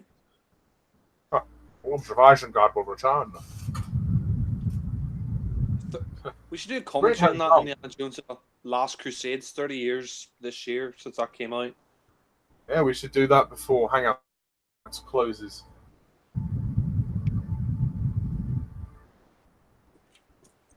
I can't believe it's closing. I'm so pissed off about that. And they're shutting down live streams as well. For God's sake. Yeah, well, they're shutting Hangout live streams. There's a new live stream feature on YouTube. We'll go into that on another video. Yeah. Just enjoy the movie. Enjoy the two this towers. Is one of yeah, not the Twin Towers. Well, Everyone calls it that. But I love this set, Helm's Deep, and actually the miniature they made for the wide shots. This is one of my favorite miniatures that they made. It's just brilliant. Look at that. we're in Helm's Deep now, aren't we? Yes, the production design is just phenomenal. I mean, superb. No wonder they got an Oscar on Return of the King.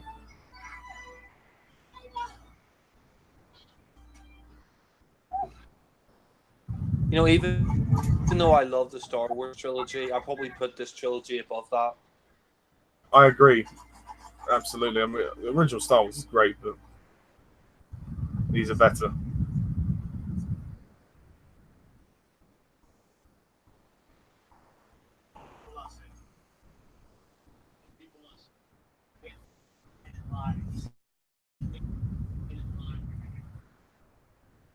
Oh dear. So you're going to have to tell her that Aragorn has fallen off the cliff.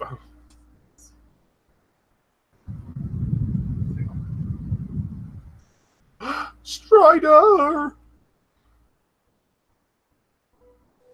Oh, I like the music here as she's kind of in shock of that Aragorn is, well, presumed dead.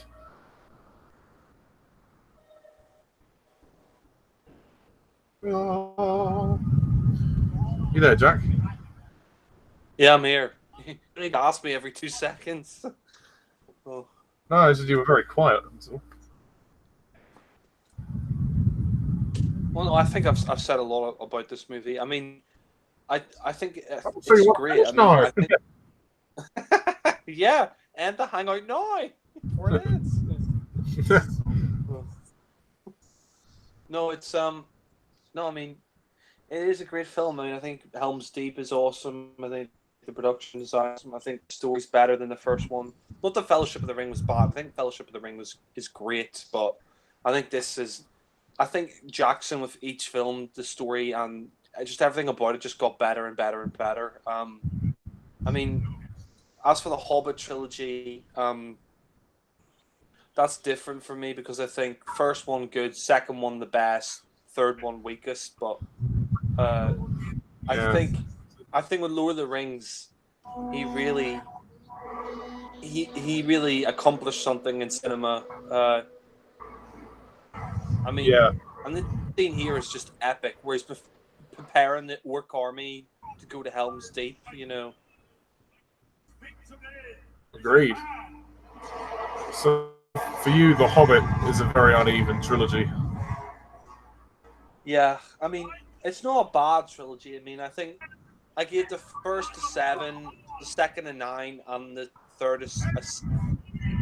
So it's about 22 out of 30. But so I still think it's pretty good, but I don't love it. It's not one of my favorite trilogies. And you know, I want to be honest when I do reviews. I don't want to, you know, sugarcoat anything, and you know, but the Lord of the Rings trilogy, all 3 of them are just masterpieces. You know. Oh yeah, great films. Definitely. That was an epic scene though when Saruman was giving his speech. We've not seen Merry Pippin for a while. Huh.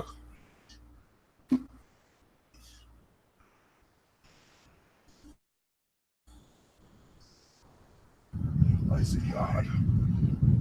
This film is moving along pretty quickly. I mean,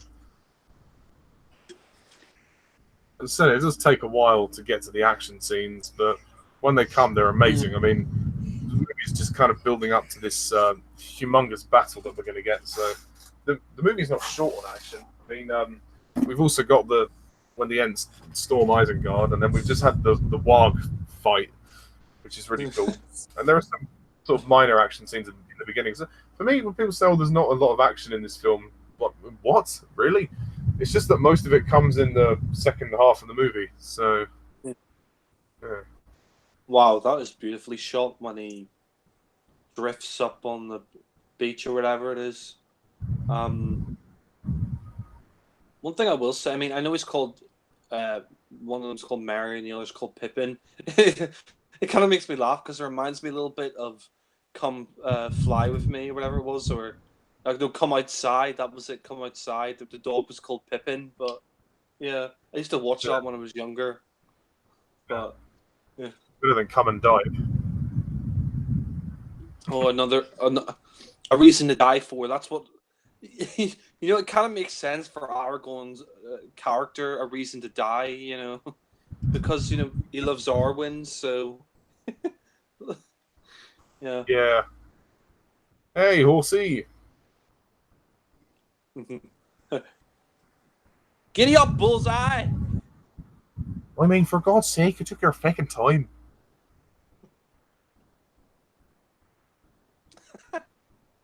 Wakey, wakey, Aragorn. I mean, you didn't buy the Blu-ray of How to Train Your Dragon 3 quickly enough, Ollie, so. Too busy reviewing Cars 3. I mean, I'm gonna have to cut Jack's tie off his shirt.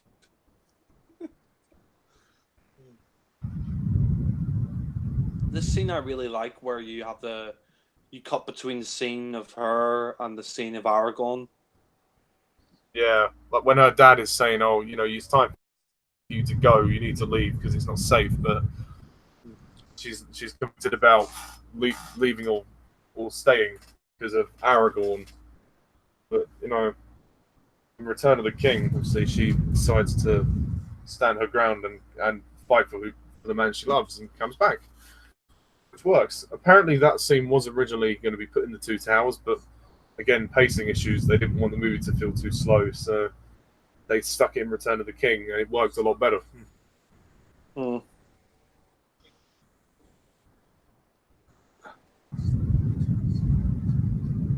Oh God, she is beautiful. Stunning girl, stunning woman. I have to say though, you said the elves are immortal. He looks older though, even though he's immortal. Like, is there something? Did he ever? That's an interesting scene. Yeah, it's a vision of Aragorn dead. Or are you talking about her father who looks older? Yeah. You said they are immortal, but he looks older. Yeah. Like, they must Oh, come. well, I mean, he death. is older. I know I mean, he's he is a older. dad, so. Yeah, I know he's older, but because he's their dad. But surely, like, they must die at some point. I don't know. But... Eventually, if they choose to pass into the Undying Lands, then yeah. But they are supposed to be sort of ageless. I mean, they're immortal, so they just kind of they kind of keep their youthful complexion. Look at that shot there. Like the shot of her, and then it cut to the sky like that, faded into the sky. That was just absolutely beautiful. This film is completely visually stunning. Shocked by how visually stunning this film really is, and story wise, Yeah, and character. agreed. It's just The shot with the forest as well. When the light beams through the forest, that's really cool. When she's walking through alone in the forest. yeah.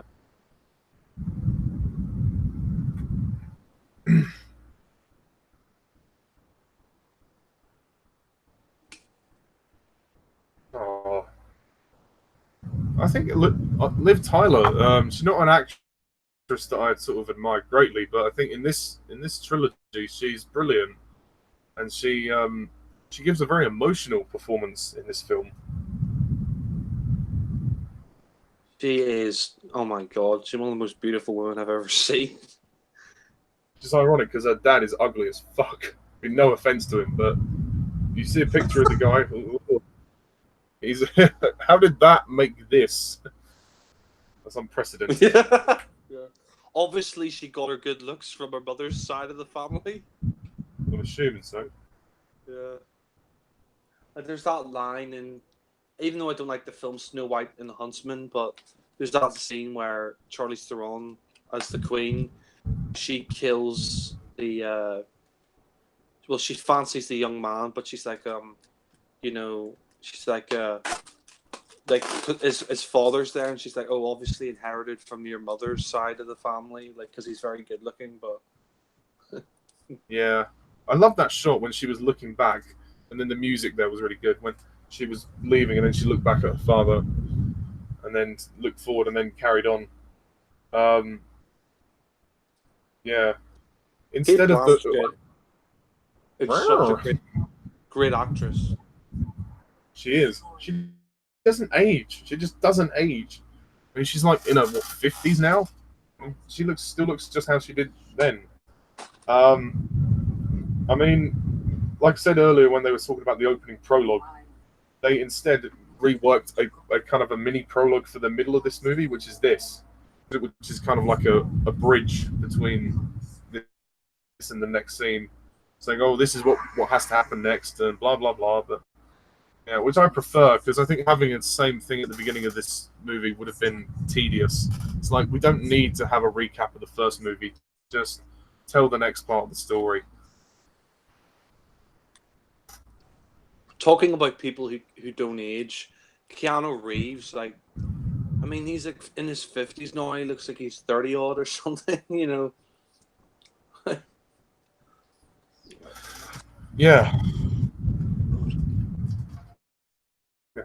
He's hilarious in Toy Story 4. Oh yeah, Kaboom. I love this scene where you see the ring and her monologue by Kate Blanchett. It's beautiful. Jackson is not only a great storyteller, he's a great visual filmmaker, and you can't really ask for much more when it comes to directing.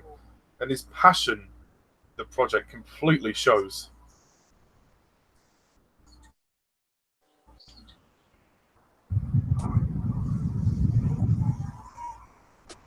If J.R.R.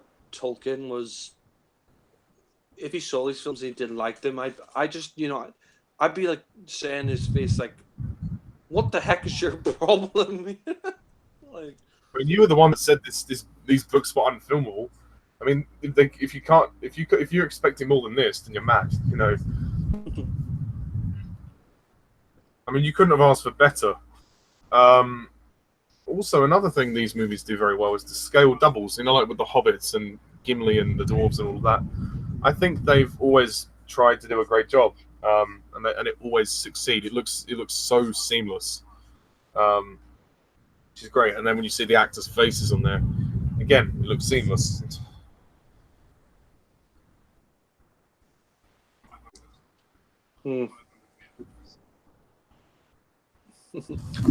Like I said, don't mess with the Rohan.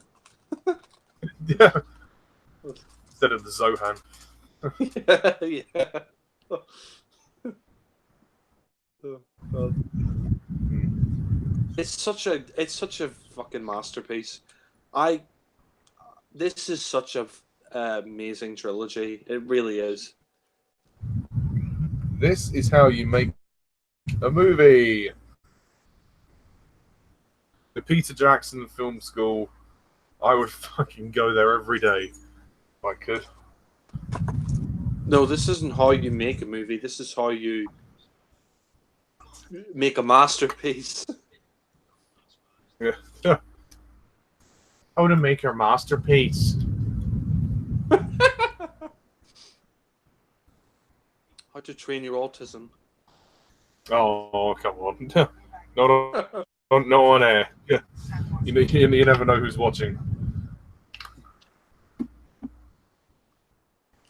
My brother's autistic. I'm not slamming him. I don't have a problem with I autism. say you never know who may be watching. Wink, wink, nudge, nudge. Know what I mean? I know. Well. Oh yeah, actually, in the extended edition, there's a scene where you may have seen it on YouTube. I'm not sure. Where we see Boromir and Faramir. It's like a flashback, and then we see Denethor as well. So the three of them have a scene together before Boromir goes to Rivendell to join the Fellowship. It's a really good scene. It's very touching.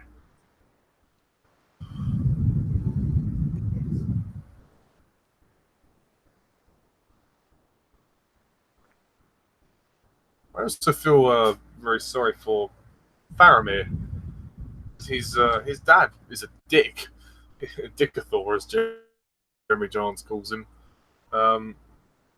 He just doesn't.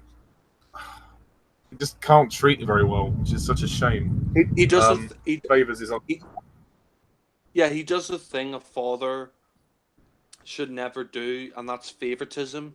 He prefers one son over the other. You should love them both equally. There shouldn't be favoritism.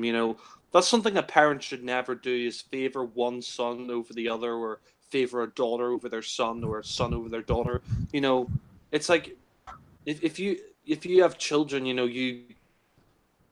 you share that love equally. You don't say, "Oh, well, this kid's better than you," and he is Dickathor, like Jeremy Johnson. Dickathor, yeah.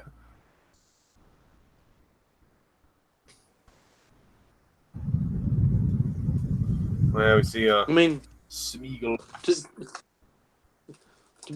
To be quite honest with you, I think How to Train Your Dragon 3 puts this movie to shame. As you said before. Oh, there he is. Good old Smeagol. Lee should watch this film. I think he'd like it. He just think it was alright. I actually like Lee. I think he's a good kid, but he needs to lay off the requests. I think he's a nice guy, and and I feel bad for him because he has autism, and I have nothing against autistic people. My brother's autistic, but I just think he needs to grow up a little bit. He's a nice guy. He just needs to rein it in a bit and acknowledge. I think we should save this conversation for off air. I think it might be better, out of respect as well. I think we should probably continue this conversation after the commentary, if that's all right. No, it's fine. I'm just making it clear to Lee that if he's watching, I have no problem with him. But yeah, okay, that's fine. The rock and pearl is nice and curl. and the way he's eating that fish, ugh, God. He eats it raw. I mean, in Return of the King, in the opening, when we see that raw fish, oh God, that's even worse than when it's the close up.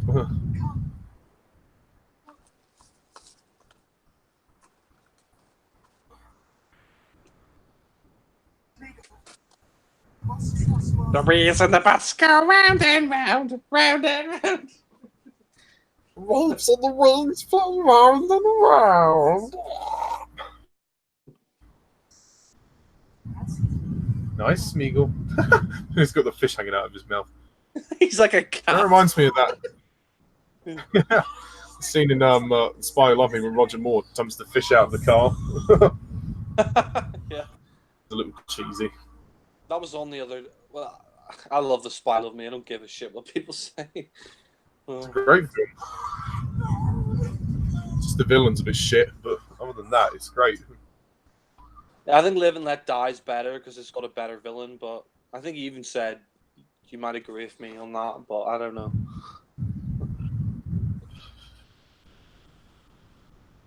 Sweet girl.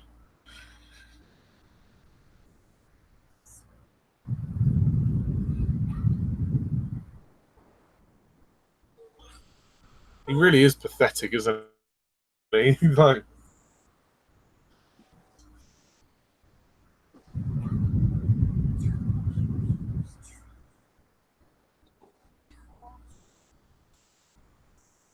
so skinny. Ugh. Yeah. It's like someone who's anorexia. Like, that's how skinny he is. All he eats is fish. He's just such a pathetic character, you know. You do feel really bad for him because that ring completely destroyed his life. It turned him into this vile, disgusting bag of bones who's completely obsessed with, the ring. Yeah, yeah, exactly. And he's never gotten over it. Since he lost it in the cave in The Hobbit, drove him mad. Yeah.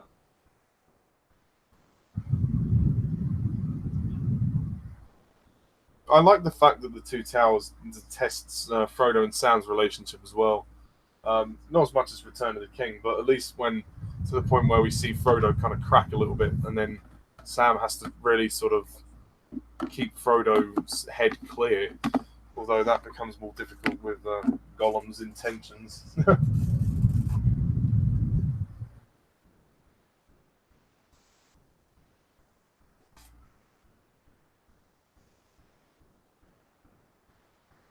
I was gonna ask you, since Hangouts is closing, do you think you might delete Ollie Pay Jack, or do you think because this is sort of your Hangouts channel, but yeah.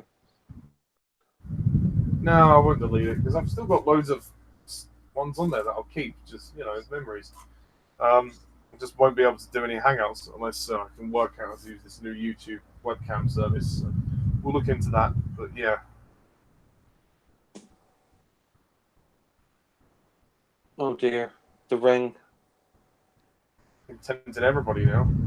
I mean, he only wants the ring just because he wants to prove himself to his dad, but no.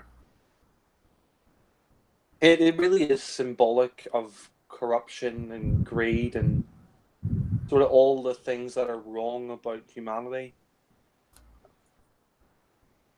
Hmm.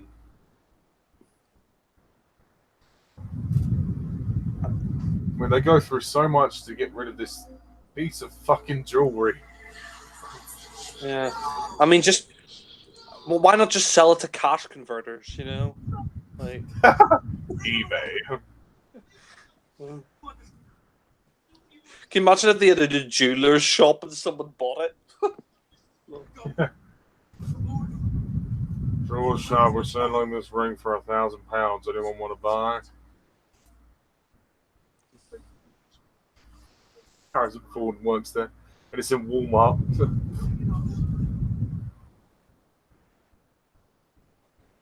Mr. Frodo!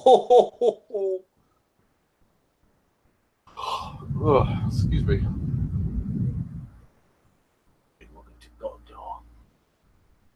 Oh, Faramir. Oh. I mean, this is a long movie, but it never feels long for me.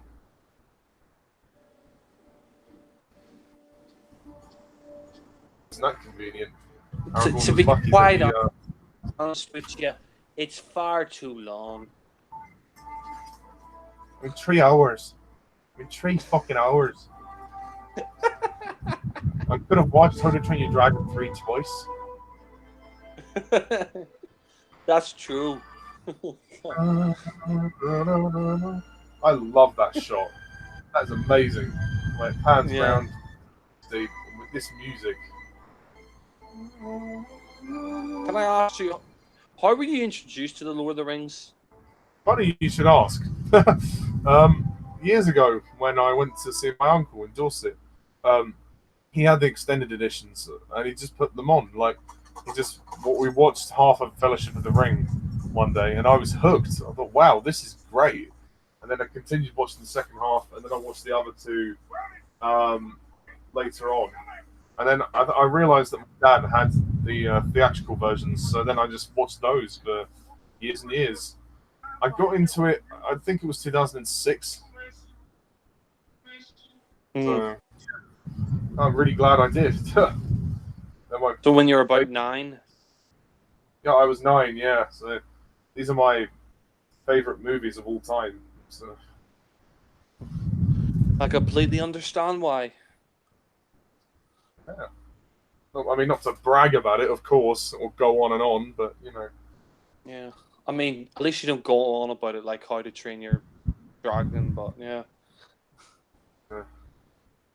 Aragorn, where the fuck have you been?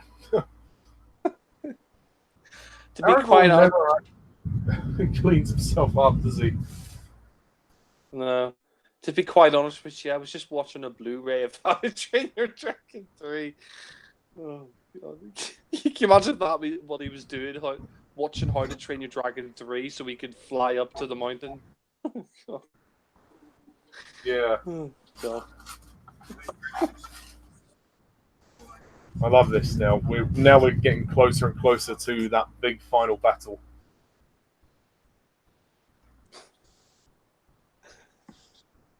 10,000 orcs. Oof.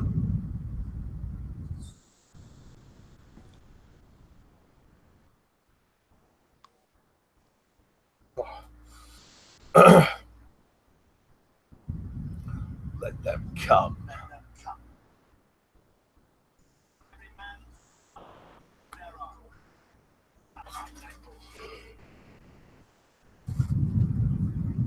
I mean, Theater knows now he can't run away anymore. I mean, there's nowhere else for them to go. So Helm's Deep will be, you know, they've got to stand and fight. They're balls deep in Helm's Deep. Yeah. Or they're knee deep in Helm's Deep fighting off the enemy. Yeah. I mean, essentially, they're an army of not many people, so they are vastly outnumbered. 10,000 against what I'm going to guesstimate and say about, 300?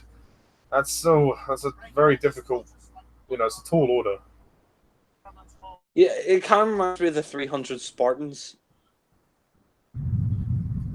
Yeah, I mean, I guess so, yeah. That movie's actually pretty good from Zack Snyder.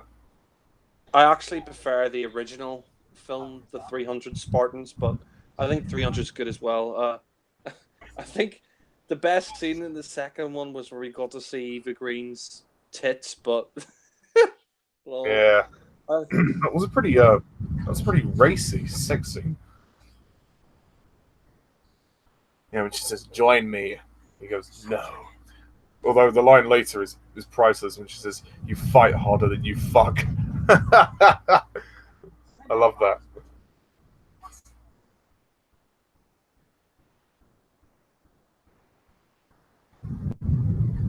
You must call for aid.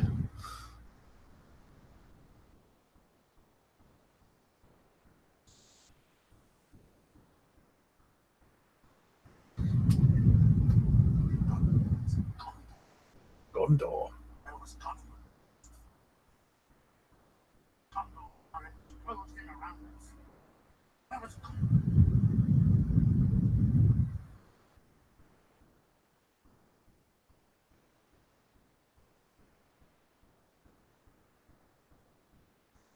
Oh.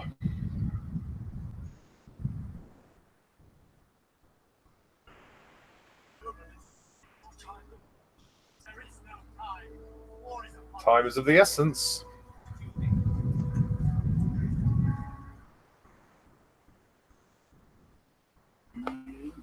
I think this film is edited like a steam train. I mean, the cross-cutting between storylines is perfect. There's enough of a balance for me where all of them get enough focus. yeah.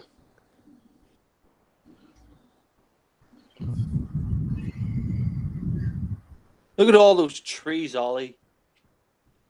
Yeah. I mean, what do you think of Treebeard? Treebeard? Yeah, he's all right. But no, actually, I really actually like him. Being serious, I really like him. I actually think the Ents are really cool characters. And it's interesting how they you know, sort of help them in the end. Well, Yeah, and help themselves obviously because they realise that Saruman has been burning their fellow trees down, so they want their revenge. But at this stage, it's just like, oh, what are we going to do? So they're just going to decide what to do. which one there is Cars tree, and which one there is Godfather tree, and which one of there is How to Train Your Dragon tree? I don't know.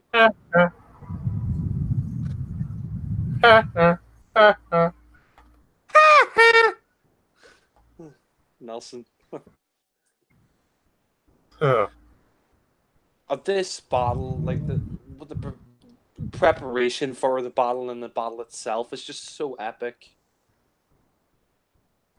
It's emotional as well. You feel the tension rise as the women and children being left in the caves, and like they're all getting quite upset when their fellow men have to go and fight. But it's I love that they gave the battle an emotional reason. It wasn't just an attack on a castle, which is dull. No one cares about that. They're trying to defend their people, which is which is the most noble thing they can do. Um, the filmmakers knew how to emotionally, how to build the emotions up, which I think was really good.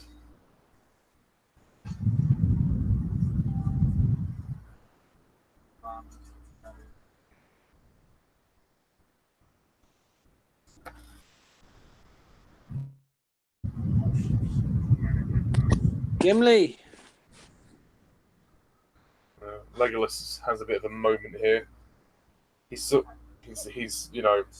doesn't think that it's gonna work out.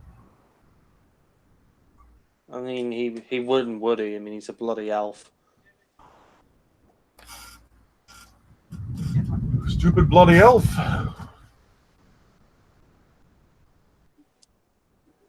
This scene in some way also reminds me of the British at Agincourt because when Britain invaded France back in the Middle Ages, Henry V, he had a much, much, much smaller army than the French, but the French got stuck in the mud, and the British archers managed to defeat them and take over France, which was amazing at the time. But I mean, you can sort of see parallels in this with like the 300 Spartans and I guess you could say the British at Agincourt and stuff. Like you sort of have that feeling like the odds are against them, like there's no way out, but somehow they managed to succeed. You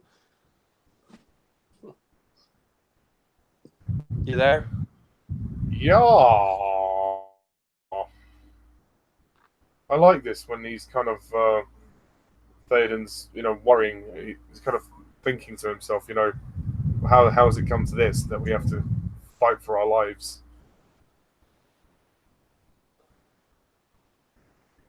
It's a very emotional film. It's got a lot of emotional beats to it.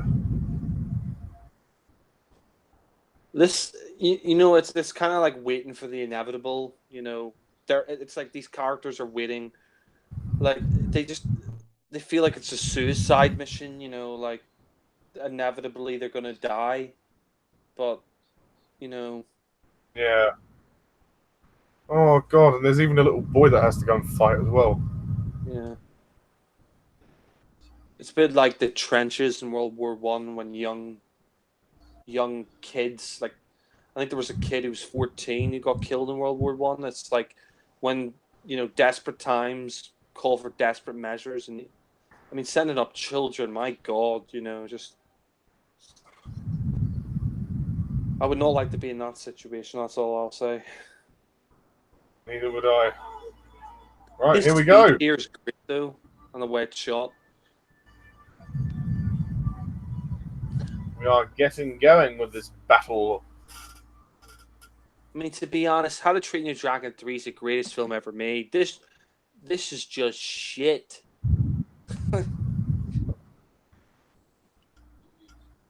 Yeah. This is a good scene. When he like looks at the sword and he speaks to this boy.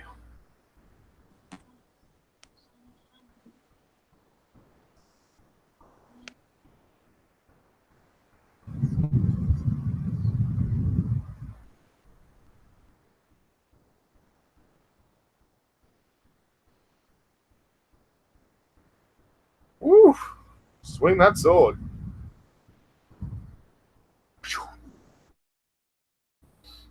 Oh, a bit tired now.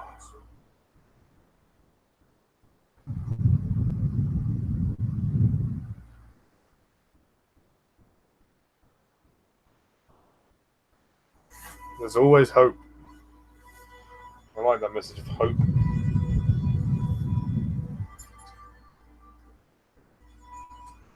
Yeah, I mean, my God, this is.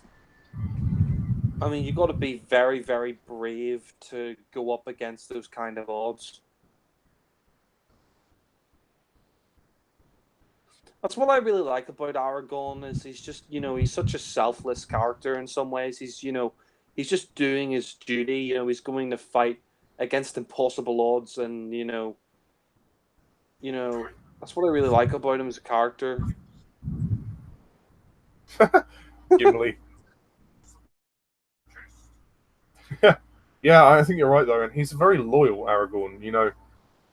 He's loyal to the people of Middle Earth. Like he essentially leads these people, like the soldiers. He leads them to victory.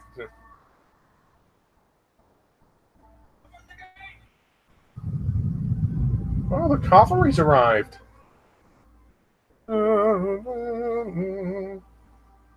Yay! Thank God. They would have been screwed without the elves.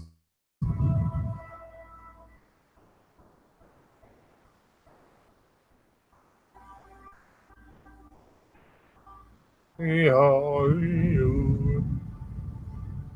elves almost have the best soundtrack at points.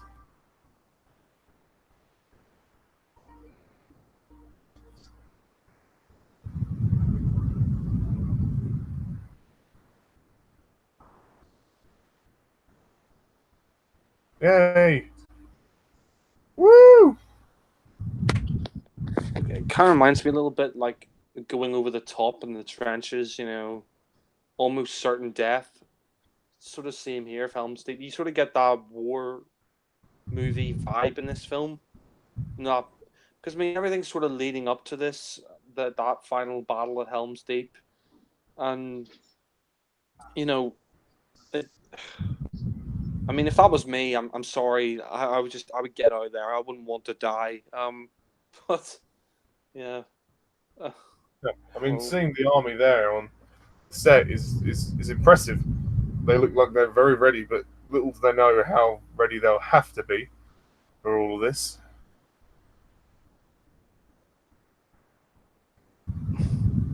I love the fact that everything's quiet and like they're just waiting for this almost inevitable destruction to fall upon them. Gimli can't see what's going on. Someone should just get him a stool or something like that. They treat Gimli like a comedy character in this film, but it works. It's funny. I mean, I think you need a bit of light relief. If it's all just doom and gloom, you're gonna lose some people. Woo! Here we go. It's all come down to this. And it had to rain, didn't it? Wow.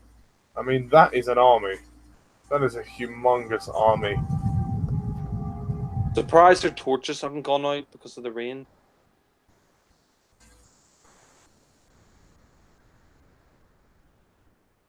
I love this build up here where you see all the women and children in the in the bottom of Helm's Deep. Oh god, this is just a great battle scene.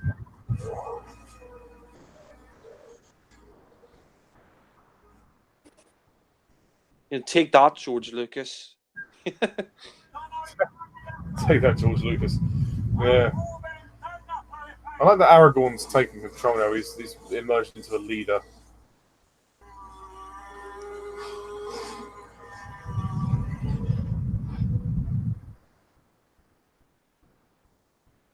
I love the tension in this. the way it always cuts back to the women and children is great, and it reminds the audience the purpose of this battle, why they have to fight, and how much is at stake.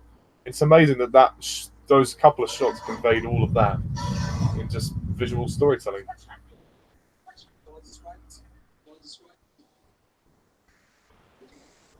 Right,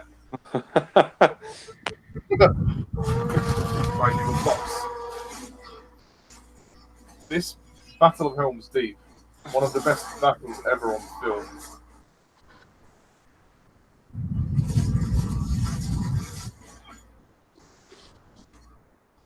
You did us proud, Peter. You did us proud. Very. And then he topped himself with Return of the King.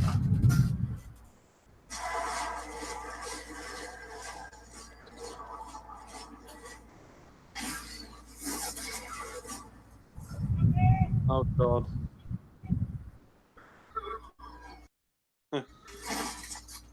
Who shot first? God. Lol. Okay, now they're pissed.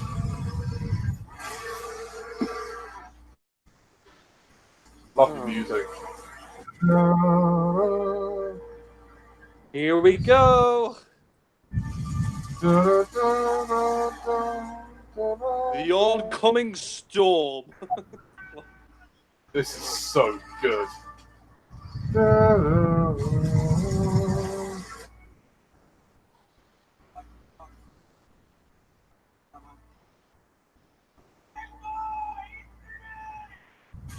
This is such a good scene. This battle is so cool.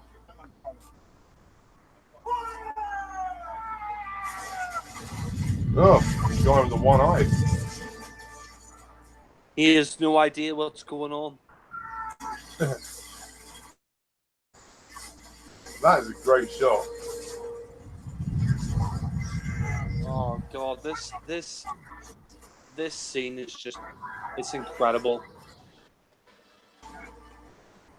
There's one thing Peter Jackson give you is a huge battle sequence.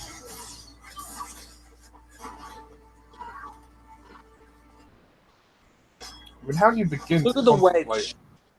look at the way it's shot and everything about it. It's just, oh my God.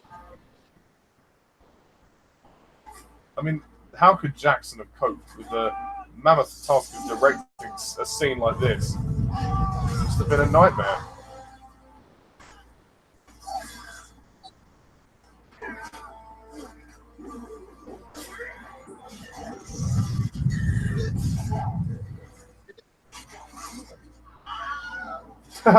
Nice use of the Wilhelm scream. Yeah. They've been using that scream since the 50s. Yeah, it's like an ongoing joke between film directors.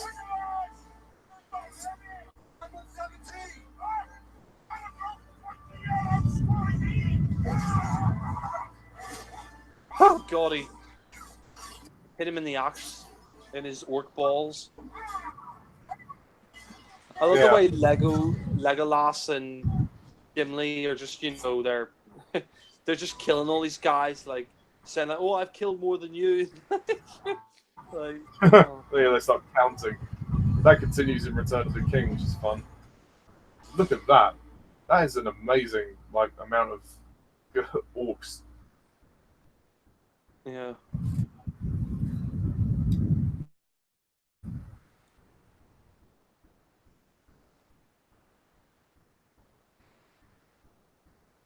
We don't get films like this anymore, which is such a shame.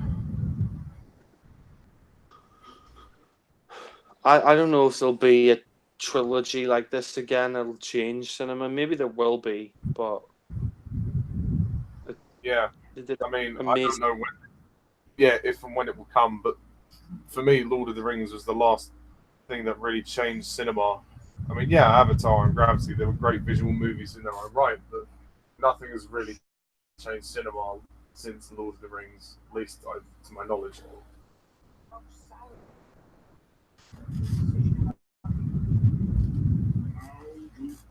Well, actually, I think Downfall. Have you seen that?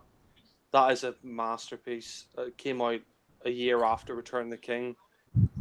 That changed cinema for me. But Lord of the Rings definitely, in terms of trilogy and scope and CGI and visuals and storytelling. But Downfall is love that film. But yeah. Yeah.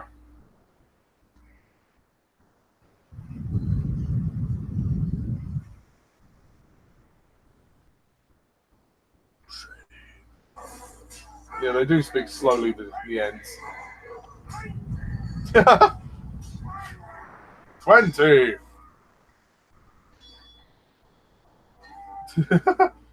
Gimli. Well, you see that tactic there of putting the shields over them? That's a Roman tactic, the turtle tactic, where they put the shields on top of themselves and in front of themselves. That's a tactic Yeah, from the Roman Empire. that's good. I mean, in a way, that tactic is kind of redundant going up that slope because they're exposed on the side. If they had more shields at the very side, they'd be okay. Yeah.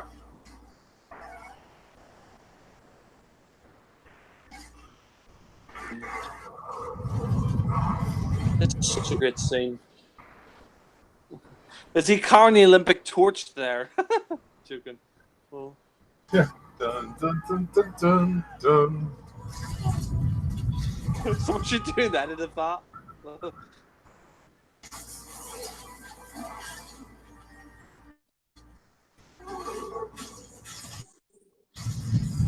Oh shit. Oh. Fuck. King Aragon's That on was the an wall.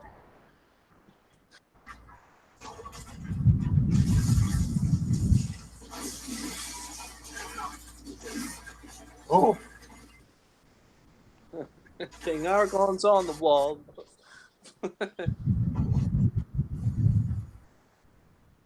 Uh-oh.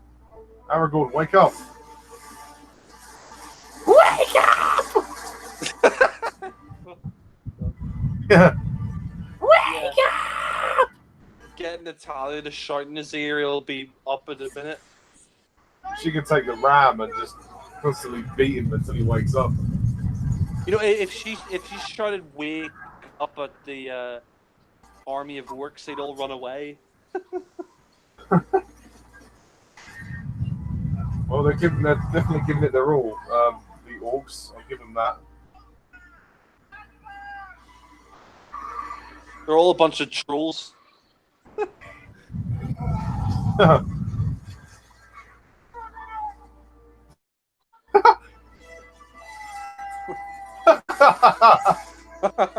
Gimli. He doesn't give a shit. He's just gonna go in there and kick some arse. He doesn't want to see his friend die. Oh my god. This is so good. Look at that overhead shot, like the wide shot. It's amazing. What? Oh, I mean, come on. This is just showing off.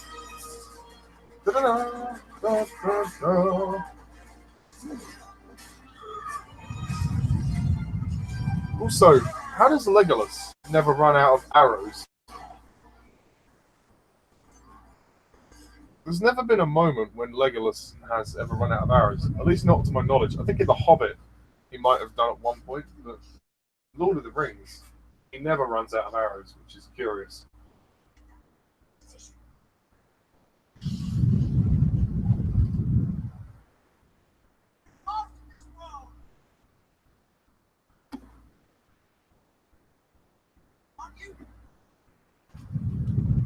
Oh, I don't know why the Ents do not just back him all the way, but well, it's very sad to see.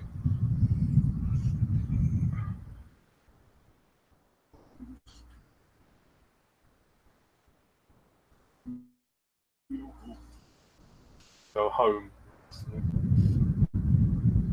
He doesn't want to be told that. He just wants to be told, yes, we'll go and help them. Because our friends are fighting a war.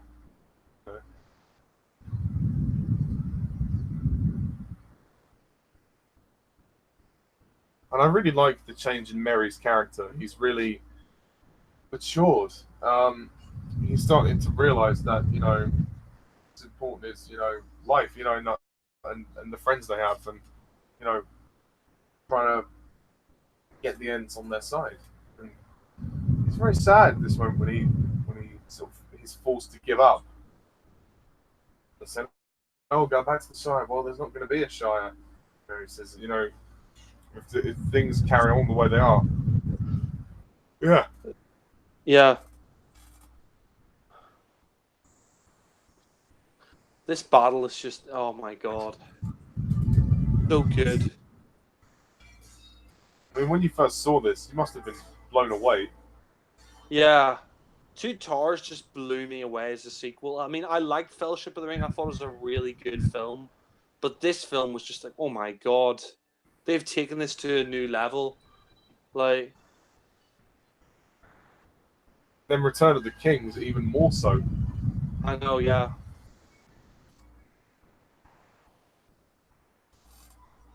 What language is he speaking? Like... out of interest? Elvish. Oh, right. Elvish. Yeah, Aragorn was... Yeah. No. Aragorn was raised by elves, so he learned the language there. Imagine if it was Elvis. Oh, shit. Put on my blue suede shoes. Haldir dies. Peter Jackson, my god, what an incredible director. This guy knows how to make films. Very talented director. I can see why he's your favorite director. Yeah, even just for this trilogy. Yeah. Well, I loved how everything went silent there, and then the music just played. Now Aragorn's pissed off. Dimes on all of the Uruk-hai.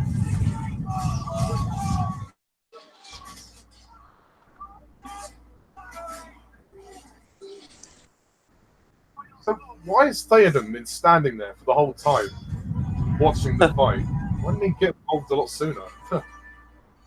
Maybe he was just having a Kit Kat.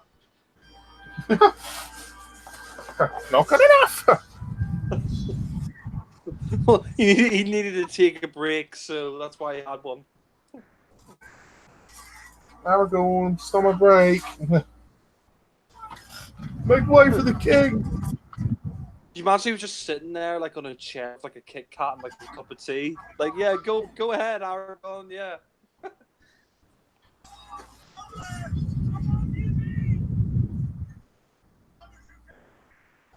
Oh my god. Gimli, move!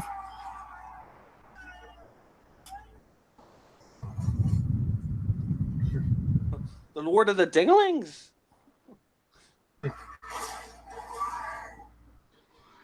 Out through the window. I love how it's just basically it's complete carnage, this battle.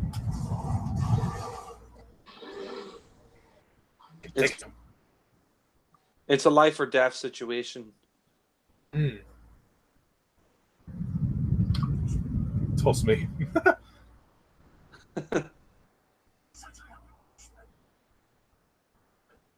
I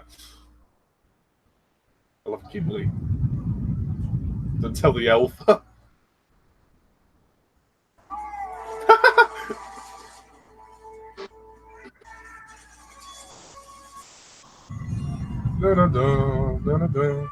Oh, that's a great shot. Yeah, I agree.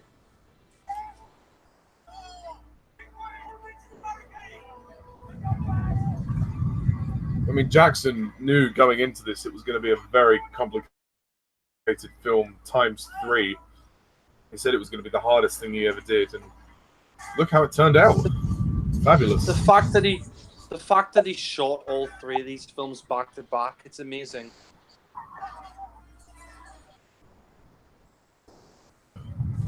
They are true cinematic landmarks. Nothing else like them.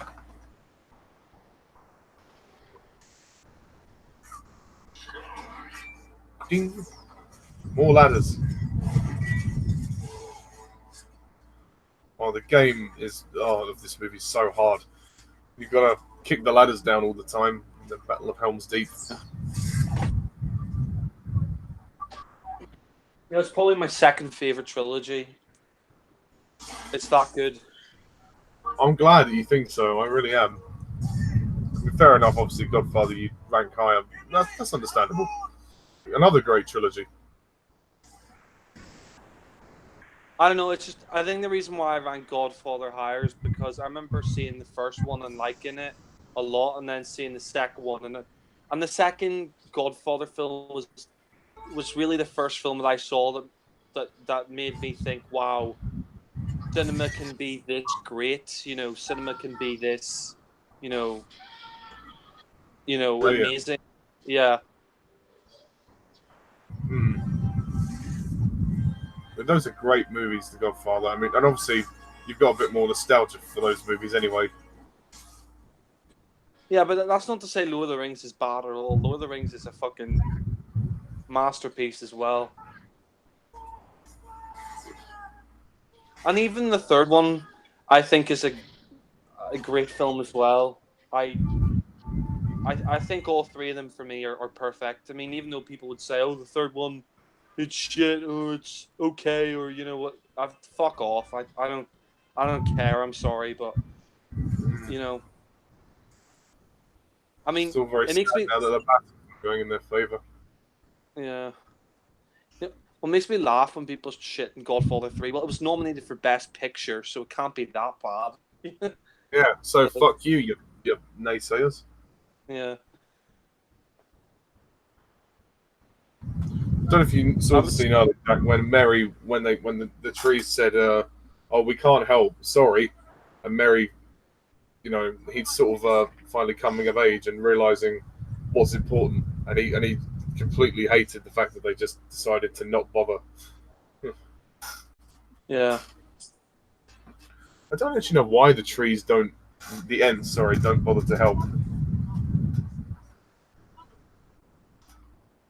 I think because they worry about Sauron and that they'll be completely wiped out if they did. Hmm.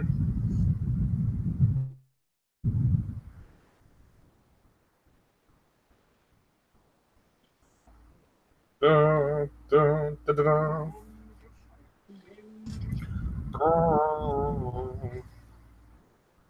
I agree. The visuals of this film are tremendous.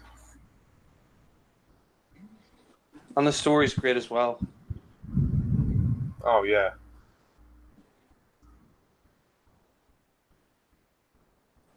Oh, now we're back to Sam and Frodo for a while. I mean, it might not have mattered actually how they cut this film together, but they managed to do it in a way that was very smooth. And going between the three different plot threads, it was seamless. And what a great way. I mean, I think in the editing room they said, oh, there are times when they would cut a scene and then strip it apart and then keep putting it back together, and then sometimes they'd just cut one storyline and then it sounds like the editing took quite a long time for this film.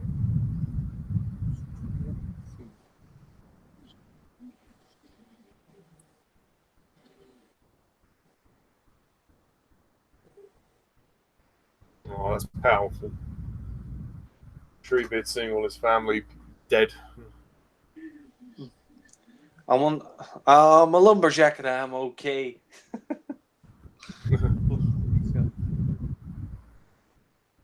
Yeah, I really like Treebeard as a character.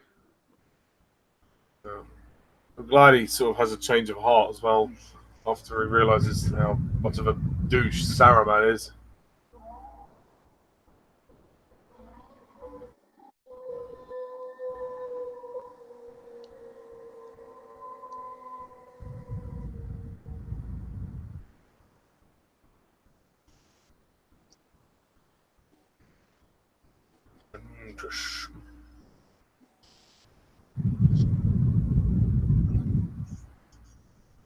I really like Treebeard.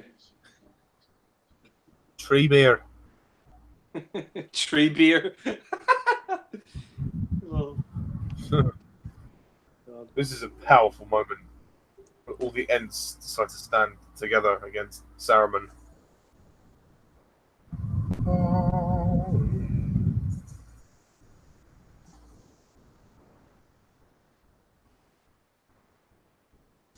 Yes.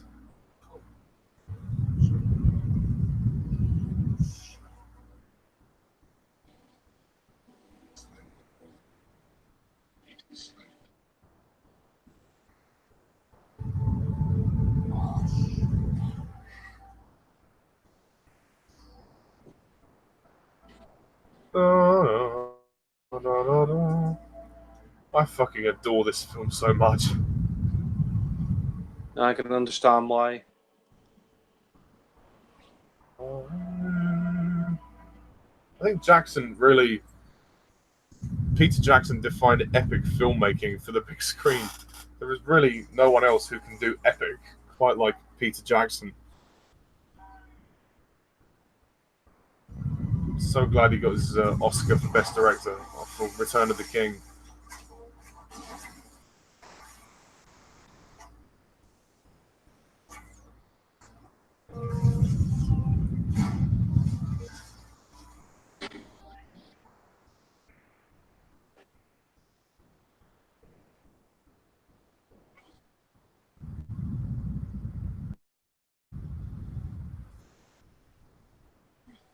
Mr. Frodo. No, Love Sam. don't give in now, Frodo. Mr. Frodo, stop being such a pussy. I think this is the most intense of the three movies. It's just there's so much tension that builds and builds and builds towards this climax.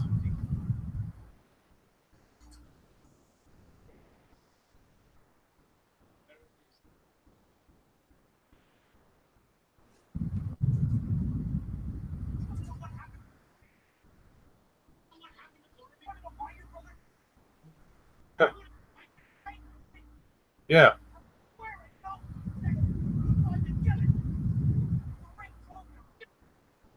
Now you realise, oh shit, this ring is more powerful than I expected.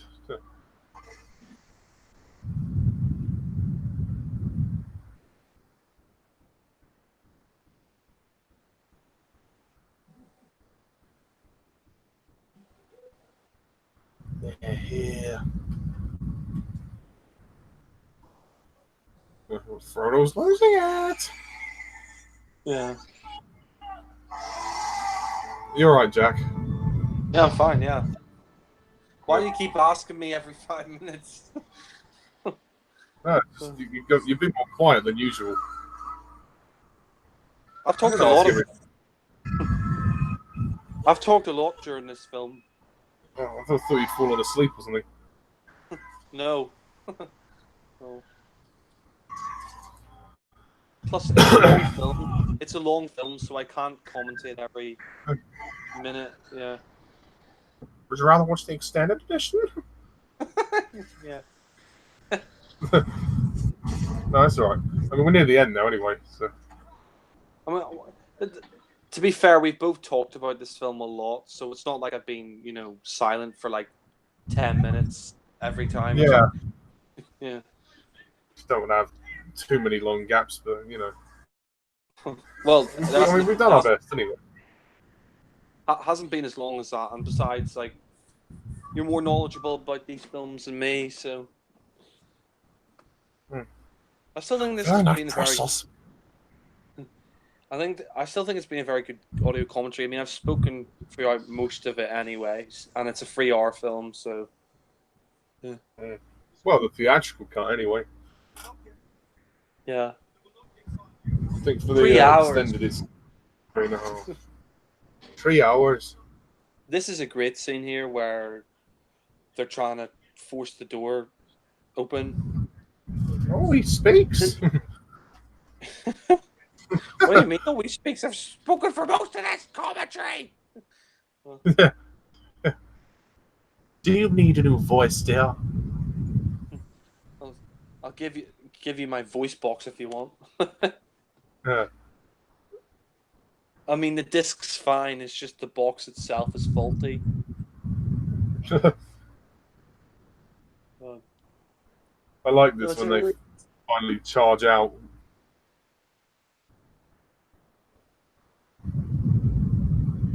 Oh, that was beautiful. Gandalf finally reappears after, what, over an hour?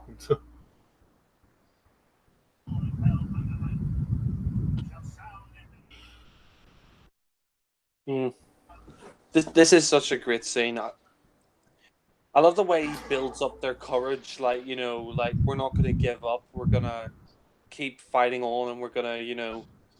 It's a great scene, and I think Theoden is a great...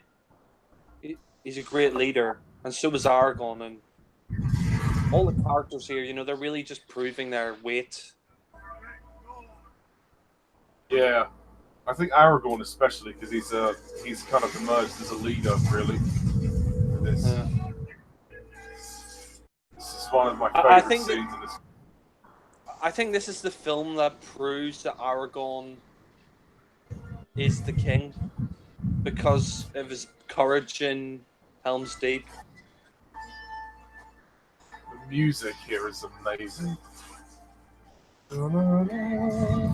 Howard Shaw, like his soundtracks are just great. Oh my god! Look how many orcs there still are.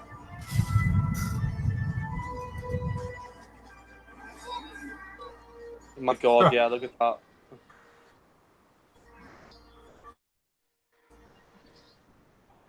Oh, Gandalf! You took your time, Gandalf. You could have appeared last night. Never mind, you're here now. Shall pass. Well,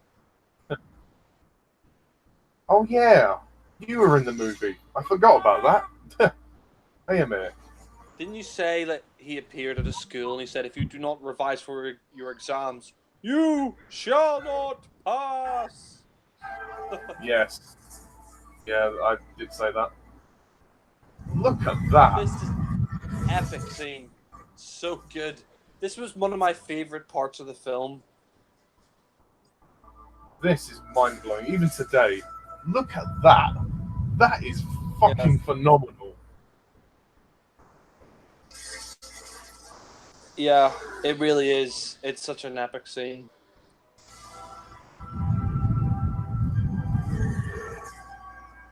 Look at the light as well. This is beautiful. It is so beautifully done. This is how you do CGI right.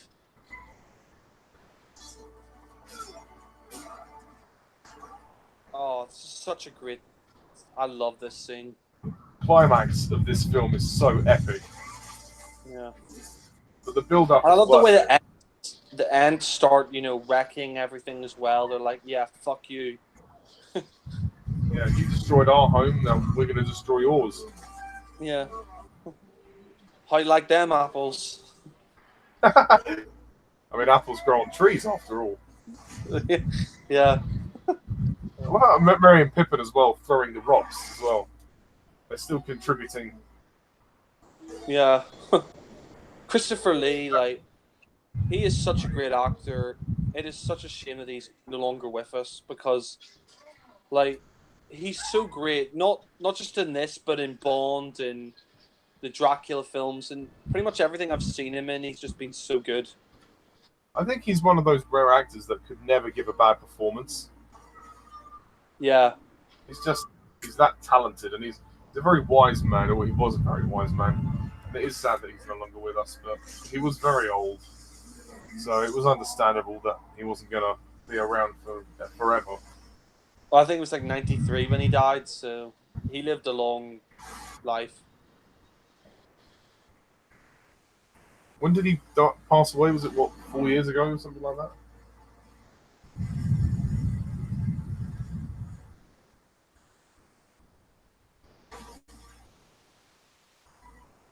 Do you know when he passed away? Jack?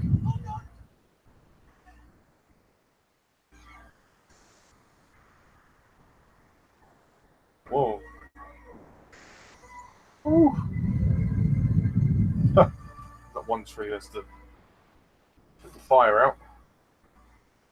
This is stunning, this film. I don't think it is better than the first one. And I loved the first one. The first one was amazing. This one, just again, it just raises the stakes to a whole new level. I think Jack has got some Wi-Fi issues, which doesn't surprise me. I think Saruman's quite shocked. He can't quite believe the what's been going on.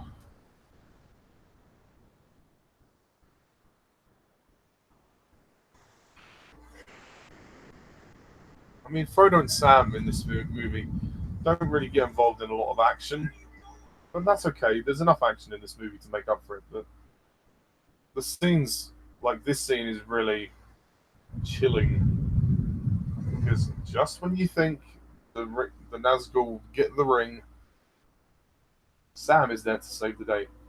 I mean, it's true. Sam would have, Frodo would have died if Sam wasn't there. He really would have. Yeah, can you hear me now? Yes. Oh yeah, this is an epic scene where he's facing the dragon with the ring. Oh god. This film is so good.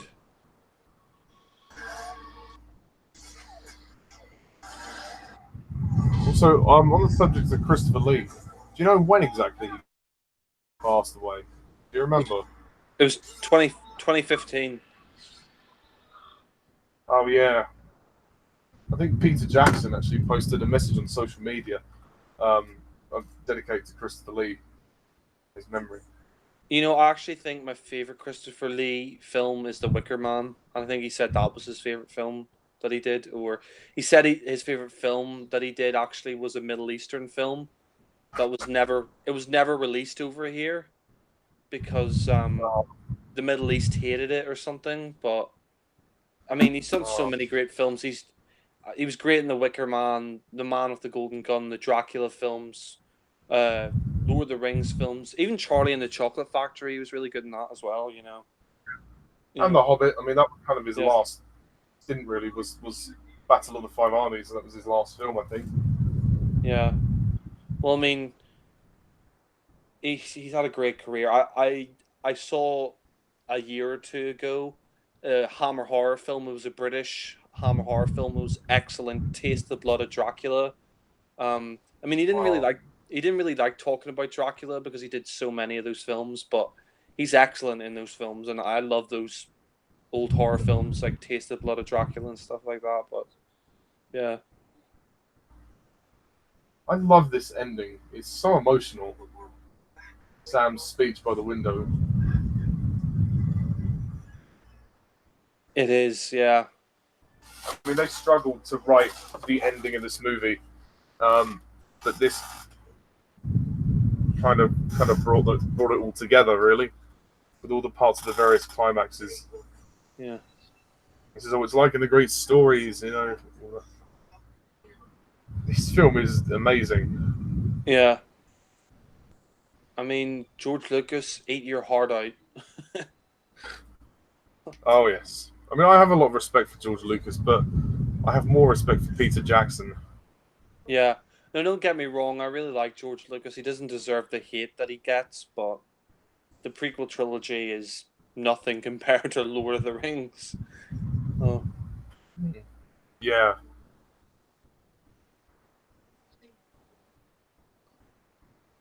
this is a great monologue. It really is. Like, it just sums up their journey and Sam's character and Frodo's character and stuff, you know. I mean, it's so emotional. I mean, these movies, they're very thematic and emotive. That's also why I love them. They're not just fantasy epics. They have heart and they have soul. Yeah. Even Gollum getting a bit choked up at the speech. Yeah. Yeah. You know what? That's what I really like about the Lord of the Rings films is that obviously Jackson really, really loved the book and he really cared and he really wanted to make the films as good as the book, if not better. And I think he achieved that. I mean, he did the impossible task. A lot of people said, you can't film it; it's unfilmable. But he managed to do that, and he created a trilogy that, you know, for a lot of people has never been bested or beaten, and you can see why. I mean, it's Mm. such a great trilogy. I mean, um, like I said, it's definitely in my I mean, top. the movie. Sorry, go ahead. You go ahead. Sorry. No. It's fine. I'll let you finish first because you nearly finished. No, I mean it's definitely in my top 5 trilogies of all time, and I probably put it at number 2. I mean, I would have to do a trilogy ranking one day and rewatch some other trilogies, but this is definitely. I mean, the quality of filmmaking here is great, so good. So I think it's definitely in my top 5 trilogies of all time. Like it's so good, and it may not be my favorite trilogy, but it's definitely my second or you know, yeah, favorite trilogy of all time. So yeah, Yeah, I'm really glad that you really got on board the Lord of the Rings hype train. Um, I'm really glad that these movies have kind of that you really like them. So thanks for like reviewing them and all that. It really, it's nice. no, it's my pleasure. Thanks for requesting them. I mean, No worries, yeah, anytime. He's right though. Frodo would not have gotten far without Sam. Frodo would have actually died. He would have died without Sam. yeah, that is I love. true. I just love their friendship. It's so pure. They just they're just best friends, and Sam will go to the ends of the earth to help him. Yeah,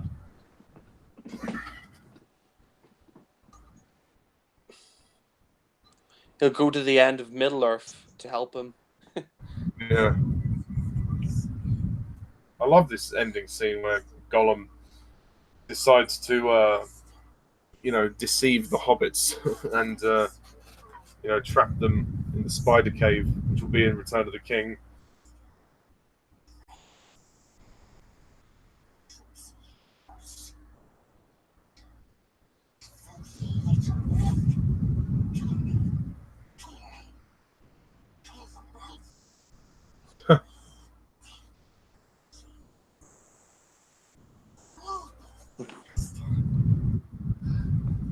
And we be the master. He is such a damaged character, like mentally. Like he's got like a split personality. Like there's Gollum and Smeagol.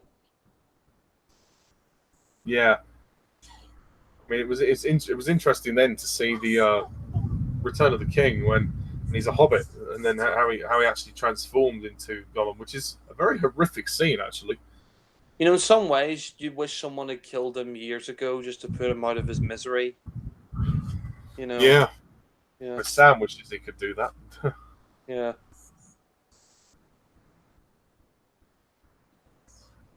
I mean, when you see him Return of the King, what actually happened to him? Didn't he kill his own brother or something like that? Like to get Uh, his it was his cousin. cousin. Yeah, his Yeah, cousin. Yeah, yeah. and yeah, he literally strangles him, which is very dark.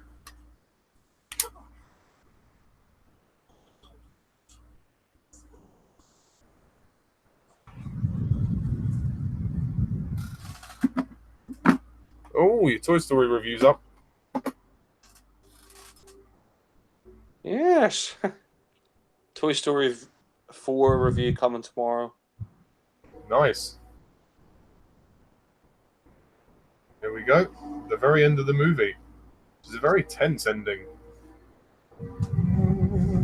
Look at that. That is beautiful. Look at that. That is. Oh my god. To be continued in part 3.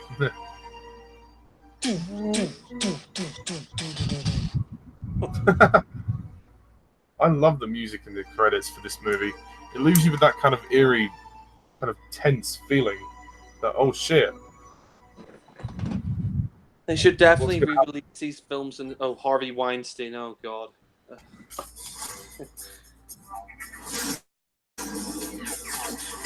Fucking thing. Go away. That's the only thing I wish they would get rid of in the credits, Harvey Weinstein. But yeah, Well, it's a bit late to go back now, isn't it? yeah. But, yeah, that was the Two Towers. It was absolutely fantastic. Fantastic. Yeah, that song in the end credits is great. I mean, the Gollum song, as it's called, it's just so intense. Yeah. And I love the female singer that sings it.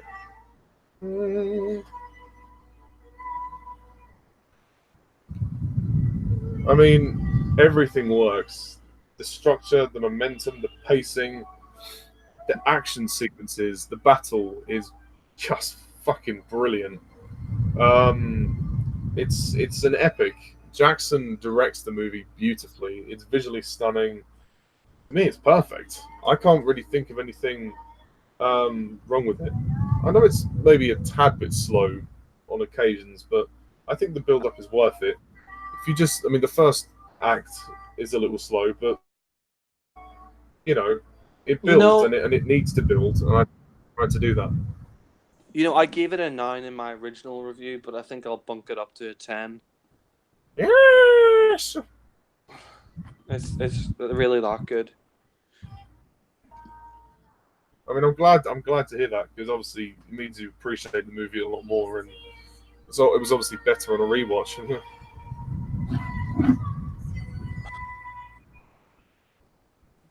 I mean, to me, I always preferred the extended edition, but it was great to watch the theatrical version again. Yeah. It But was when actually you were surprising. watching it on Netflix, was it in HD or? I don't know actually. It was. I don't. I think it might have been.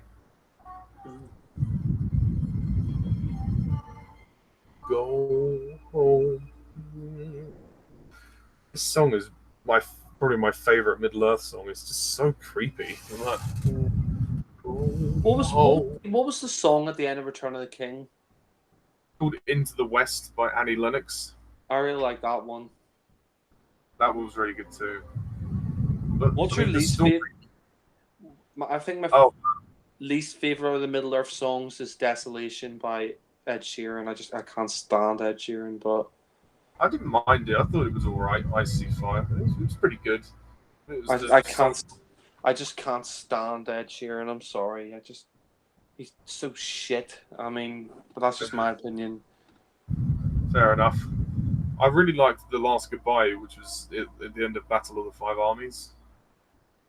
Oh yeah, that was really good. I really liked that, and I also liked "Far Over the Misty Mountains Call" in That one wasn't "Unexpected bad. Journey." Yeah. Yeah. Yeah, I mean, that wasn't bad. I agree. I wish they would re-release these movies in the cinema. I would go and fucking see them, see the hell out of them. What was the song in Return of the King? If you don't mind me asking. Sorry, not Return. Not Return. Fellowship. Enya, May It Be. All right. Yeah. Sorry. Go ahead. Yeah. But no, this film is just a masterpiece. For me, it's one of my favorite movies ever. It's that good. CGI holds up still to this day, and it's made. This film was made in 2002. They put so much into this movie. It's unprecedented how good it is. And it won 2 Oscars. Hmm.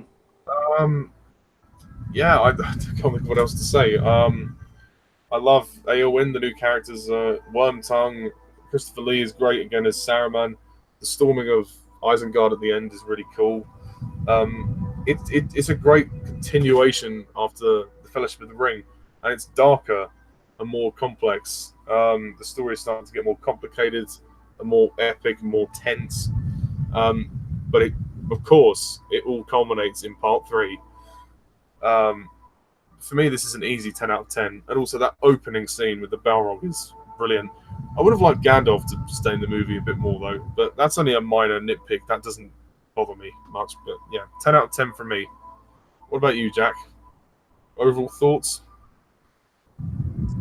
Overall thoughts, I think it's a really great film. I can understand if some people think it drags and they don't think it's that great, but at the same time, I don't think it is filler. I think it improves upon the first one. I think the pacing, for the most part, is very good, even though it's 3 hours. And I think it improves upon Fellowship of the Ring. I mean, I think Fellowship of the Ring was great, but it did take a while to get going. But this one, from the get go, it's just right into the action. It's a great story. The Battle of Helm's Deep is awesome. Gollum is a great character. Sam and Frodo's journey is great. How that continues on. It's a great film. I mean, I think Return of the King is better, but this is probably my second favorite in the trilogy. And I probably, like I said, I'd probably bunk it up from a 9 to a 10. I think Return of the King and this are both 10 out of 10. And maybe Return of the Fellowship of the Ring is a 10 as well. Maybe I need to rewatch that, but yeah. Yeah, well, I mean, we've done the trilogy out of order, so I guess that will be the next commentary, or one of the next commentaries anyway, depending on what we decide to do next. Yeah, we could. I think maybe we should do something different for the next commentary, but yeah. Yeah, nearing the end of the credits now.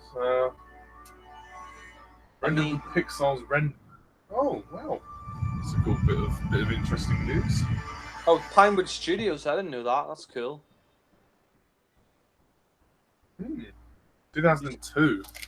God, that's a long time ago. You say something about Pixar? It was the film was rendered with a software called RenderMan. Yeah, I just seen that. Yeah, Pixar's RenderMan. Yeah, that's interesting. Yeah. But yeah, and you know, I think this trilogy definitely gave us Peter Jackson, who is my favorite movie director, and without question one of the best movie directors we have out there today. I want to see him make more movies. Yeah. He's not my favorite film director, but he's definitely one of my favorite film directors. I think maybe Martin Scorsese or Francis Ford Coppola are my favorite directors, but he's definitely in the top directors of all time. He's one of the best. Yeah. No, but that's a great film. I mean, it's long, but it's worth it. That's what I'll say. It's long, but it's worth it. You know. Yeah. Yeah, I would have loved to have seen it in the cinema, and if it ever gets re-released, I will definitely pop down and watch it on the big screen. Yeah. No, I mean, yeah, no. It's great, and I take LOTR over LOTG any day, but yeah. Yeah, so that's really it, folks. That's all we have to say on The Lord of the Rings: The Two Towers. Yeah, thank you very much for watching and listening. Jack, is there anything you want to finish with before we close? I've really enjoyed this commentary, and maybe not next time, but definitely before Hangouts closes, we could finish off with Fellowship of the Ring. Yeah. Fellowship of the Ring, yeah. And I think we should. I've got a few other ideas for audio commentaries we could do before Hangout shuts down, but that depends on timing and like what the films are. But I definitely, yeah. I mean, to be honest, I think it's a disgrace that they're closing down Hangouts on air and shit like that. But I think it's a whole joke anyway to get rid of Hangouts, because I think it's a great app. I've been using it for years, and I don't see why they need to close it down. Like, but fair enough, you know. Yeah. Yeah. Well, we can definitely discuss that in a hangout or a video of some kind. But yeah, no, it's not long till it closes, so we better make the most of it while it's still here. Yeah. Yeah. Anyway, what do you think, Gollum? Yes, Brussels. Yeah. No, this was fun. I love watching the film again. even though it was a theatrical cut, that's still great for me. It's the original way I saw the movie. I mean, I do think the extended edition adds more to the story, but yeah, it just makes the movie a bit longer. Um, I truly love this film. It's just amazing, and yeah, eventually we will commentate on the Fellowship of the Ring. That will come at some point, but we will commentate on a few other things as well before Hangout shuts down. So yeah, thank you everybody for watching and listening. I'm Ollie. This is Jack. Have a good evening. See ya.